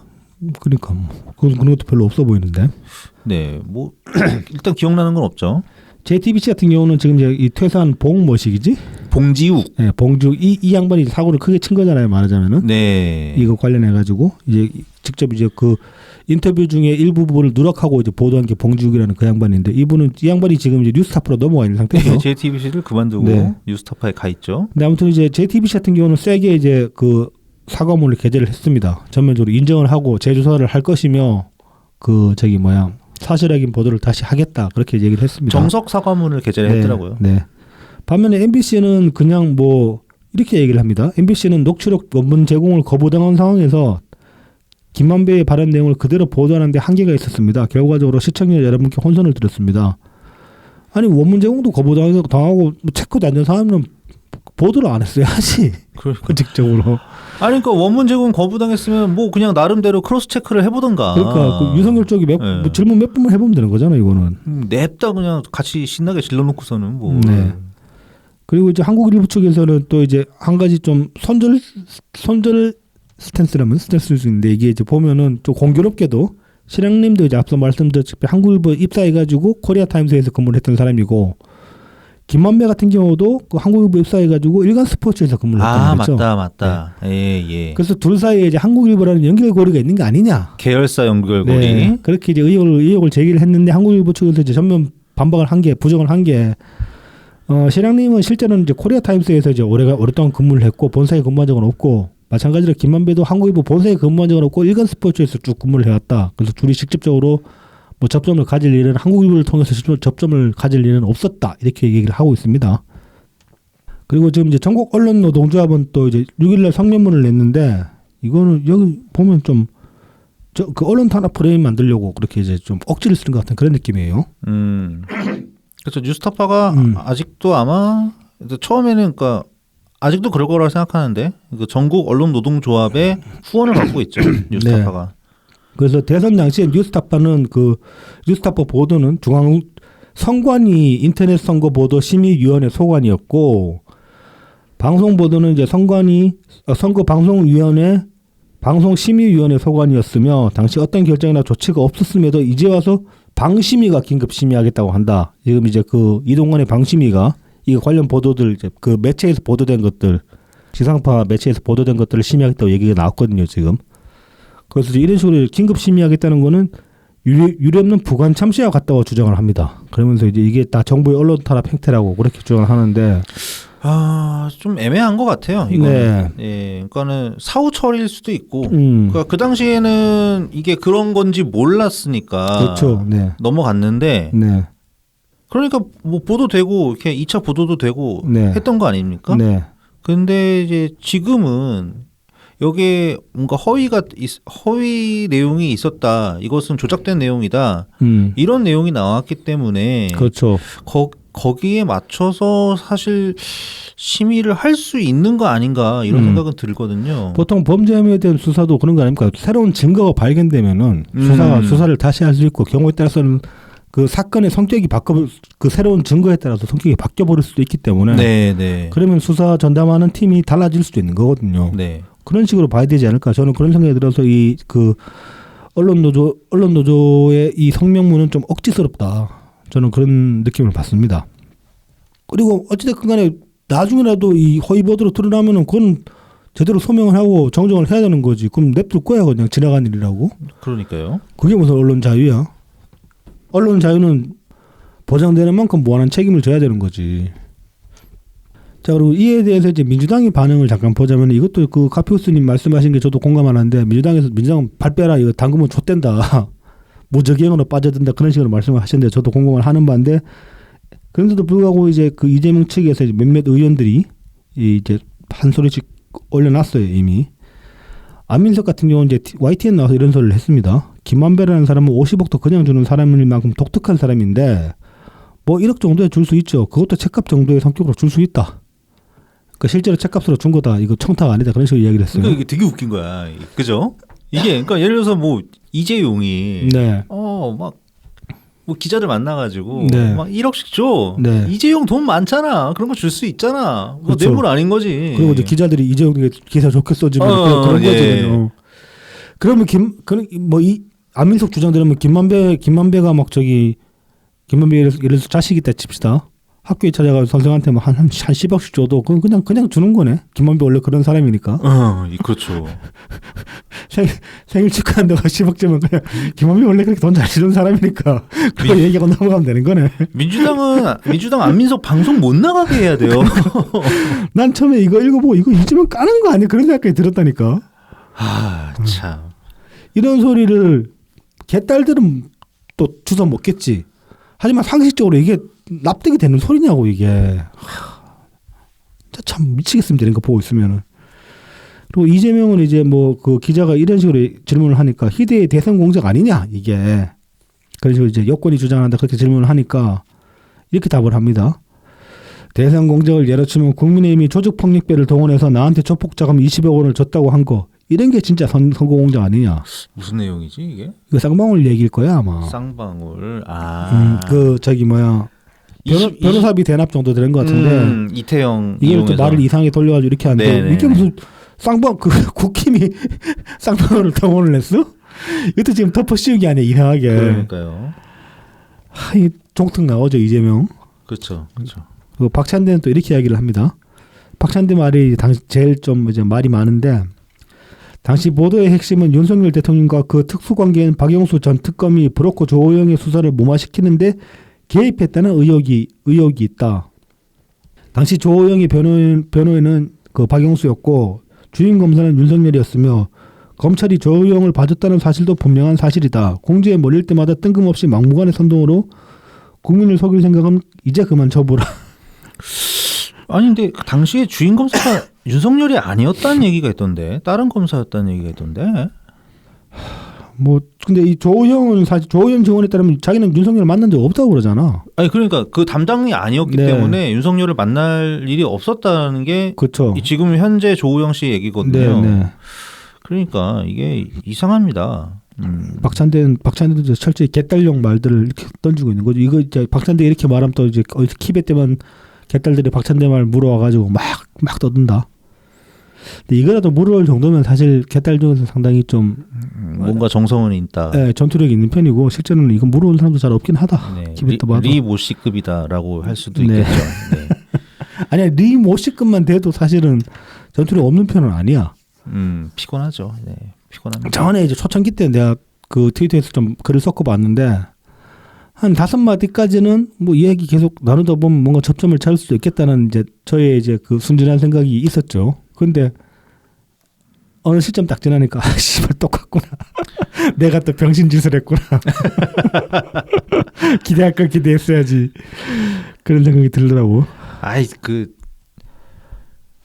셀 모의 느낌이 난다니까. 네. 다들 그래요. 예. 별로 차이가 없어. 네. 그런데 그래도 그나마 아니 그냥 처음부터 그냥 막 옷 홀딱 벗고 막 깨춤추는 거하고는 좀 다르다. 난 차라리 그게 편한데 그냥 휙 도망가면 돼. 그렇죠. 그게 편하긴 하죠. 그냥 네. 대충 뭐 뮤트나 네. 차단해버리면 끝이니까. 자 이제 그래서 이런 것들을 통해서 이제 이번 주에 이런 소식들을 쭉 묶어보면 이런 생각이 드는데 이제 앞서 말씀드렸다시피 이 공적 자산을 민주당이 심하게 탕진하고 있다 지금. 사실 이건 뭐 정확하지는 않지만 네. 이제 윤석열 대통령이 그렇게 막 증오하다시피 말하는 네. 일종의 카르텔화 돼버렸죠. 뭐 그렇습니다. 예, 그러니까 진영으로 그냥 대동단결이 돼버렸죠. 근데 이제 문제는 그 반대 세력, 카운터 세력도 마찬가지라는 게 문제지. 그러니까 말입니다. 이거랑 뭐 직접적인 연관은 없지만은 뭐 이런 기사가 있길래 한번 가져와 봤어요. 문화일보 9월 7일자 기사인데 가짜뉴스 검증해보니 김어준 13개, 김의겸 5개, MBC는 20개. 이게 이제 그 바른 언론 시민행동이라는 데서 가짜뉴스 아카이브를 개설을 했습니다. 이거 관련된 내용인데 기사가 바른 언론 시민행동은 뭐냐? 이건 생긴 지 얼마 안 되는 단체예요. 올해 7월 21일 날 생긴 단체인데 이제 2달도 안 됐네요. 네, 근데 이제 뭐 몇면을 보면 우파 성향 단체입니다, 그냥. 그리고 이제 이게 뭐 말하자면 숙골 민원연 그렇게 보셔도 무방할 것 같아요. 여기도 코인 또 좀 땡기겠구만. 그렇죠. 이런 관변 단체가 몇 개 있어요, 지금 그 언론 관련해서도. 네네. 그래서 이제 뭐 가짜뉴스 아카이브는 진위 논쟁을 유발한 유명인과 공인의 과거 발언, 보도, 각종 정보 등을 제공해 독자가 스스로 객관적 사실을 찾아볼 수 있도록 한다는 취지로 개설했다고 합니다. 일단은. 고작 아카이브하면서 아니 근데 이제 그 어떤 특정인을 키워드로 검색을 해보면 과거 발언까지 쭉 나온다 그러면은 어느 정도 이제 실제로 진위 여부를 그 사람이 어떤 사람인지 판단하는 데 도움은 되겠죠. 근데 이제 어떤 걸 아카이빙하느냐 그런 거에 따라서 이제 어느 정도 편향된 결과를 줄 수도 있긴 하죠, 사실. 네. 뭐 하지만 어쨌든 간에 뭐 김어준이나 김의겸이 비판받을 부분은 충분하니까. 맞습니다. 그래서 이제 이 아카이브에서 지금 현재 보면은 김어준이랑 이제 김의겸이 김의겸 키워드가 가짜뉴스가 가장 많이 검색이 된다. 그래서 이제 김어준이 13개, 김의겸이 5개. 그리고 이제 개인이 아닌 방송사로는 MBC가 20개 가짜뉴스 이렇게 나오고 있다고 합니다. 자, 이제 그리고 이어서 이제 9월 5일자 미디어오늘 기사를 하나를 보겠습니다. 이제 TBS 이강택 전 대표와 김어준 상대로 억대 소송 건다. 이건 이제 그 5일자로 TBS에서 보도 자료를 하나를 냈는데 이강택 전 대표이사 및 현재 폐지된 김어준의 뉴스 공장의 진행자 김어준에 대해 1억 원의 손해배상을 청구할 예정이다. 그래서 이제 이번 소송으로 경영 책임자 이 전 대표와 다수의 법정 제재 및 사회적 논란으로 TBS 지원절의 폐지 및 출연금 삭감을 초래한 김어준 씨에 대해 책임을 물을 것이다. 아하. 이게 좀 아쉽습니다. 우리나라가 징벌적 보상제가 없잖아요. 거의 유명무실하잖아요, 사실상. 뭐 이거 네. 사실 미국 같으면 막 수백억 대 수천억 대 그런 소송이 될 수 있을 텐데. 그래서 이제 뭐 어떤 식으로 비판을 하고 있냐면은 뉴스공장 상표권과 관련해 가지고 1억 원의 권리 침해 금지 및 손해배상을 또 이건 이제 추가로 제기한 거예요. 네. 그 이제 뉴스공장 상표권 관련해 가지고 김어준의 겸손은 힘들다 뉴스공장은 TBS의 기존 프로그램명과 유사해 시청자들에게 혼동을 일으켜 채널 이미지를 훼손하고 있다. 그렇죠. 이거 이제 사실 그렇게 생각하는 사람 있을 거라니까 뉴스공장 그냥 계속 TBS 뉴스공장이 계속돼 가지고 김어준의 이 겸손은 힘들다 이거 아니냐 이렇게 생각하는 사람이 있을 거예요. 포맷도 거의 같잖아 보면은. 똑같죠? 네. 그 이제 방송국만 그냥 그 저기 딴지 라디오로 옮긴 거지 말하자면은. 맞습니다. 그래서 이제 지역 공영 방송에 그리고 이제 또 다른 내용을 보면은 지역 공영 방송의 통상적인 수준 대비 약 3배에 달하는 납득하기 어려운 출연료를 김어준에게 지급을 했다. 이전 대표에서는 프로그램 공정성 논란이 반복적으로 발생함에도 편성 및 진행자에 대한 조치 없이 상황을 악화시켜 TBS 존립을 위협했다는 비판을 받아왔다. 이거 배임으로 아마 들어갈 거예요. 그리고 이제 김어준이 사실관계가 확인되지 않은 정보를 방송에서 발언해 TBS 법정 제재가 다수 발생하고 편파방송 논란 등을 야기해 출연금 지원 근거가 되는 조례가 폐지되고 출연금이 전년 대비 88억 원이나 대폭 삭감되는 결과를 초래했다. 이게 이제 지금 그 내년 그 TBS 출연금이 서울시에서 엄청나게 깎여가지고 지금 이런 얘기가 나오는 거죠. 이 다음 통계가 좀 골 때리는데 2016년 9월 이후 TBS FM의 제재 건수는 총 1,500건으로 150건. 150건으로 이 중 김어준의 뉴스공장으로 받은 제재가 120건으로 가장 높다. 대주주. 뉴스공장이 2018년부터 시작하지 않았나? 그렇죠? 17년, 18년? 18년 쯤 처음에 17년은 그 SBS에 뭐 블랙하우스인가? 블랙하우스 하다가 뭐 그런 거 하다가 라디오로 갔죠. 폐지되면서 뉴스공장으로 저도 넘어오는 걸 기억을 하는데 그러니까 실제로 김어준이 다 한 거야. 이 사고로 낮춘 거야. 그러니까요. 근데 이렇게 많이 준 줄은 몰랐다. 네. 와, 제재를 엄청 받았네, 진짜. 그리고 이제 특히나 객관성과 공정성 관련 규정에 가장 많은 제재를 받은 것으로 나타났다. 네. 지역 공영방송으로서 콘텐츠 품위 유지 기준에 부합되지 못했다. 이렇게 이제 얘기를 하고 있습니다.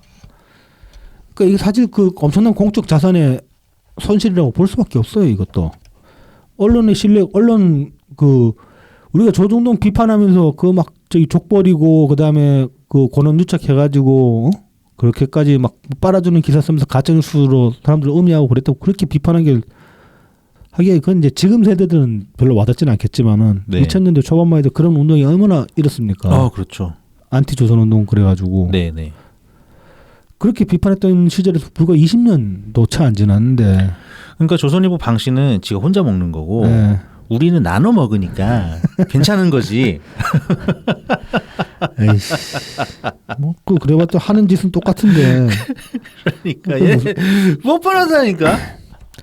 그러니까 지금 보면 시위도 지금 이재명이 다 웃음거리로 만들어버렸지. 이젠 단식 투쟁도 웃음거리로 만들어버렸지. 그리고 언론의 공정성 개나 져버렸지. 이러니까 이제 뭐 점점 변별력도 없어지고. 저기 이번 주에 그 이재정 관련해서 루머 하나 나와가지고 그 김세희 방송에서 떠들었잖아요. 아, 예, 예. 그거 이제 한번 오랜만에 봐봤어요. 오랜만에 난 처음 봤지. 김세희 방송 처음 봤는데 와 진짜 죽은 줄 알았어요. 나 그거 보는데 그 정도로 저지를 줄은 몰랐어. 얘가 그 MBC 기자 출신 아닙니까? 그렇습니다. 그리고 방송하면서 중간중간에 자기가 자기 기자 이력을 내세우면서 자기는 그 옛날에 같이 방송했던 누구야 그 강영석이랑 다르다.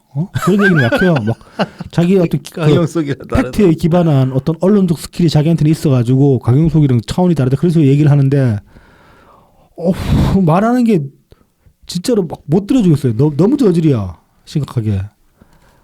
더러운 주진우 정도 되나? 뭐 저 주진우 싫어하지만은 걔에 비하면 주진우는 약 169 언론인입니다. 아니, 야, 얘는 근데 왜 이런 그 정도까지 망가져야 되지? 김세희는? 그러니까요. 근데 그렇게 해야 돈을 받나 봐. 그렇게 슈퍼챗이 들어오나 봐. 그래서 이 실적 하락에 양쪽 모두 얼마나 기여를 하고 있는가. 사실 그 김세희가 그 정도 수준으로 저질이지만은 거기에 비교해서 질적 우위를 어느 정도 가진다고 해봤자 그건 의미가 없는 거 아닙니까? 근데 우리 쪽 채널도 비슷한 채널도 많거든 사실 레카들 보면은. 참 그래서 이 김어준 이후에 이 전반적으로 자꾸 이제 그 저질화되어가는 이런 그 언론 매체 풍토라고 봐야죠. 언론은 아니고 뭐 자기들이 스스로 언론으로 얘기를 안 하니까 그런 매체 풍토를 보고 있으면은 참 이 김어준이 옛날에 그 얘기했거든요. 이명박 시절에 이명박이 그렇게 이제 더구나 대통령까지 올랐으면서 그렇게 많은 부정을 저질렀는데 그게 이제 신뢰라는 공적 자산을 이명박 스스로가 사유화 시켜가지고 다 깎아먹었다. 그렇게 얘기를 다 이제 탕진했다. 그렇게 얘기를 했었거든요. 근데 그로부터 10년 지나니까 김어준이 그 짓을 했어요. 정확하게. 네. 그래서 예전에 이제 그런 말씀 하신 분들이 있었는데 이명박 존나 까다니면 이명박한테 더러운 거 다 배워가지고 똑같이 하고 있다. 근데 가면 갈수록 그 말씀이 정말 들어맞는 것 같아요. 나눠 먹어도 너희들은 다 사인이기 때문에 사유하다. 그거는 10명이 나눠 먹던 20명이 나눠 먹던 그렇죠. 사유합니다. 네. 뭐 나눠 먹으면 무슨 공유 경제인 줄 알아 이것들이. 그것도 다 대부분 거기 후원하는 사람들 보면 또 형편 좋은 사람들도 아니야. 그 형편 나쁜 형편에 이제 악에 맞춰가지고 막 그런 사람들이 대부분이고 얼마 전에 또 SNS에서 그런 글도 하나 봤었는데 그 지인의 아내분이 개딸에다가 이제 털 빨아가지고 그쪽으로 막 집안도 어렵고 무슨 그 당사자도 이렇게 막 그 몸 아파가지고 친구들한테 도움 받아가면서 근근히 살아가고 그 기초 수급 받는 사람인데 그 와중에 드러났던 보험 깨고 막 카드 빚 땡겨가지고 1,000만 원 넘게 김어준한테 갖다 바쳤다. 아휴. 그런 얘기들도 있더라고요. 그런 돈 받아가지고 지금 저절을 하고 있는 거예요 지금. 이 공적 신뢰라는 게 다시 회복되려면 얼마나 시간이 필요할지 참 갑갑합니다. 회복이 될 수는 있을지. 그런 거 생각하면 또 승질이 안 날 수가 없지. 레거시 미디어 그렇게 막 까면서도 그래도 레거시 미디어가 나은 거는 뭔가 시스템화돼 있고 데스킹을 하고 크로스 체킹을 하니까. 네.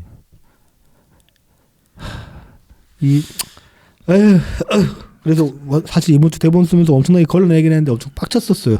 네. 스트레스가 좀 심하더라고. 이런 개소리들 계속 보다 보니까. 답답한 언론의 현실을 다시 한번. 뭐 언론도 그렇고 사실 뭐 정치도 마찬가지고. 네. 이재명이 또 깎아먹은 게 한두 개겠습니까 어디? 그렇죠. 네네네. 뭐 그렇습니다. 이명박이 깎아먹은 것처럼 뭐 지금은 윤 대통령과 이재명 둘이서 아주 쌍으로 깎아먹는 네. 그런 현실이 있기 때문에 그래도 잘 이겨낼 수 있지 않을까 생각합니다. 뭐 답이 없어. 그냥 존나 막연하고 존나 깝깝하게 끝내야 돼 방송을. 다 버텨왔기 때문에 뭐 버틸 수 있을 겁니다. 뭐 또 추석이니까 이제 그 라만카카 그 꽃가면에 드시고 웰컴퓨터 이벤트나 참여하시면서 즐겁게 보내봅시다 이 시기를. 네, 아직 좀 남았어 추석. 다음 주는 출시하지 않을까? 네, 이제 출시하면 한번 제가 긴급 입수해 보겠습니다. 네. 네, 그러면 다음 주에 다시 찾아뵙겠습니다. 감사합니다. 감사합니다.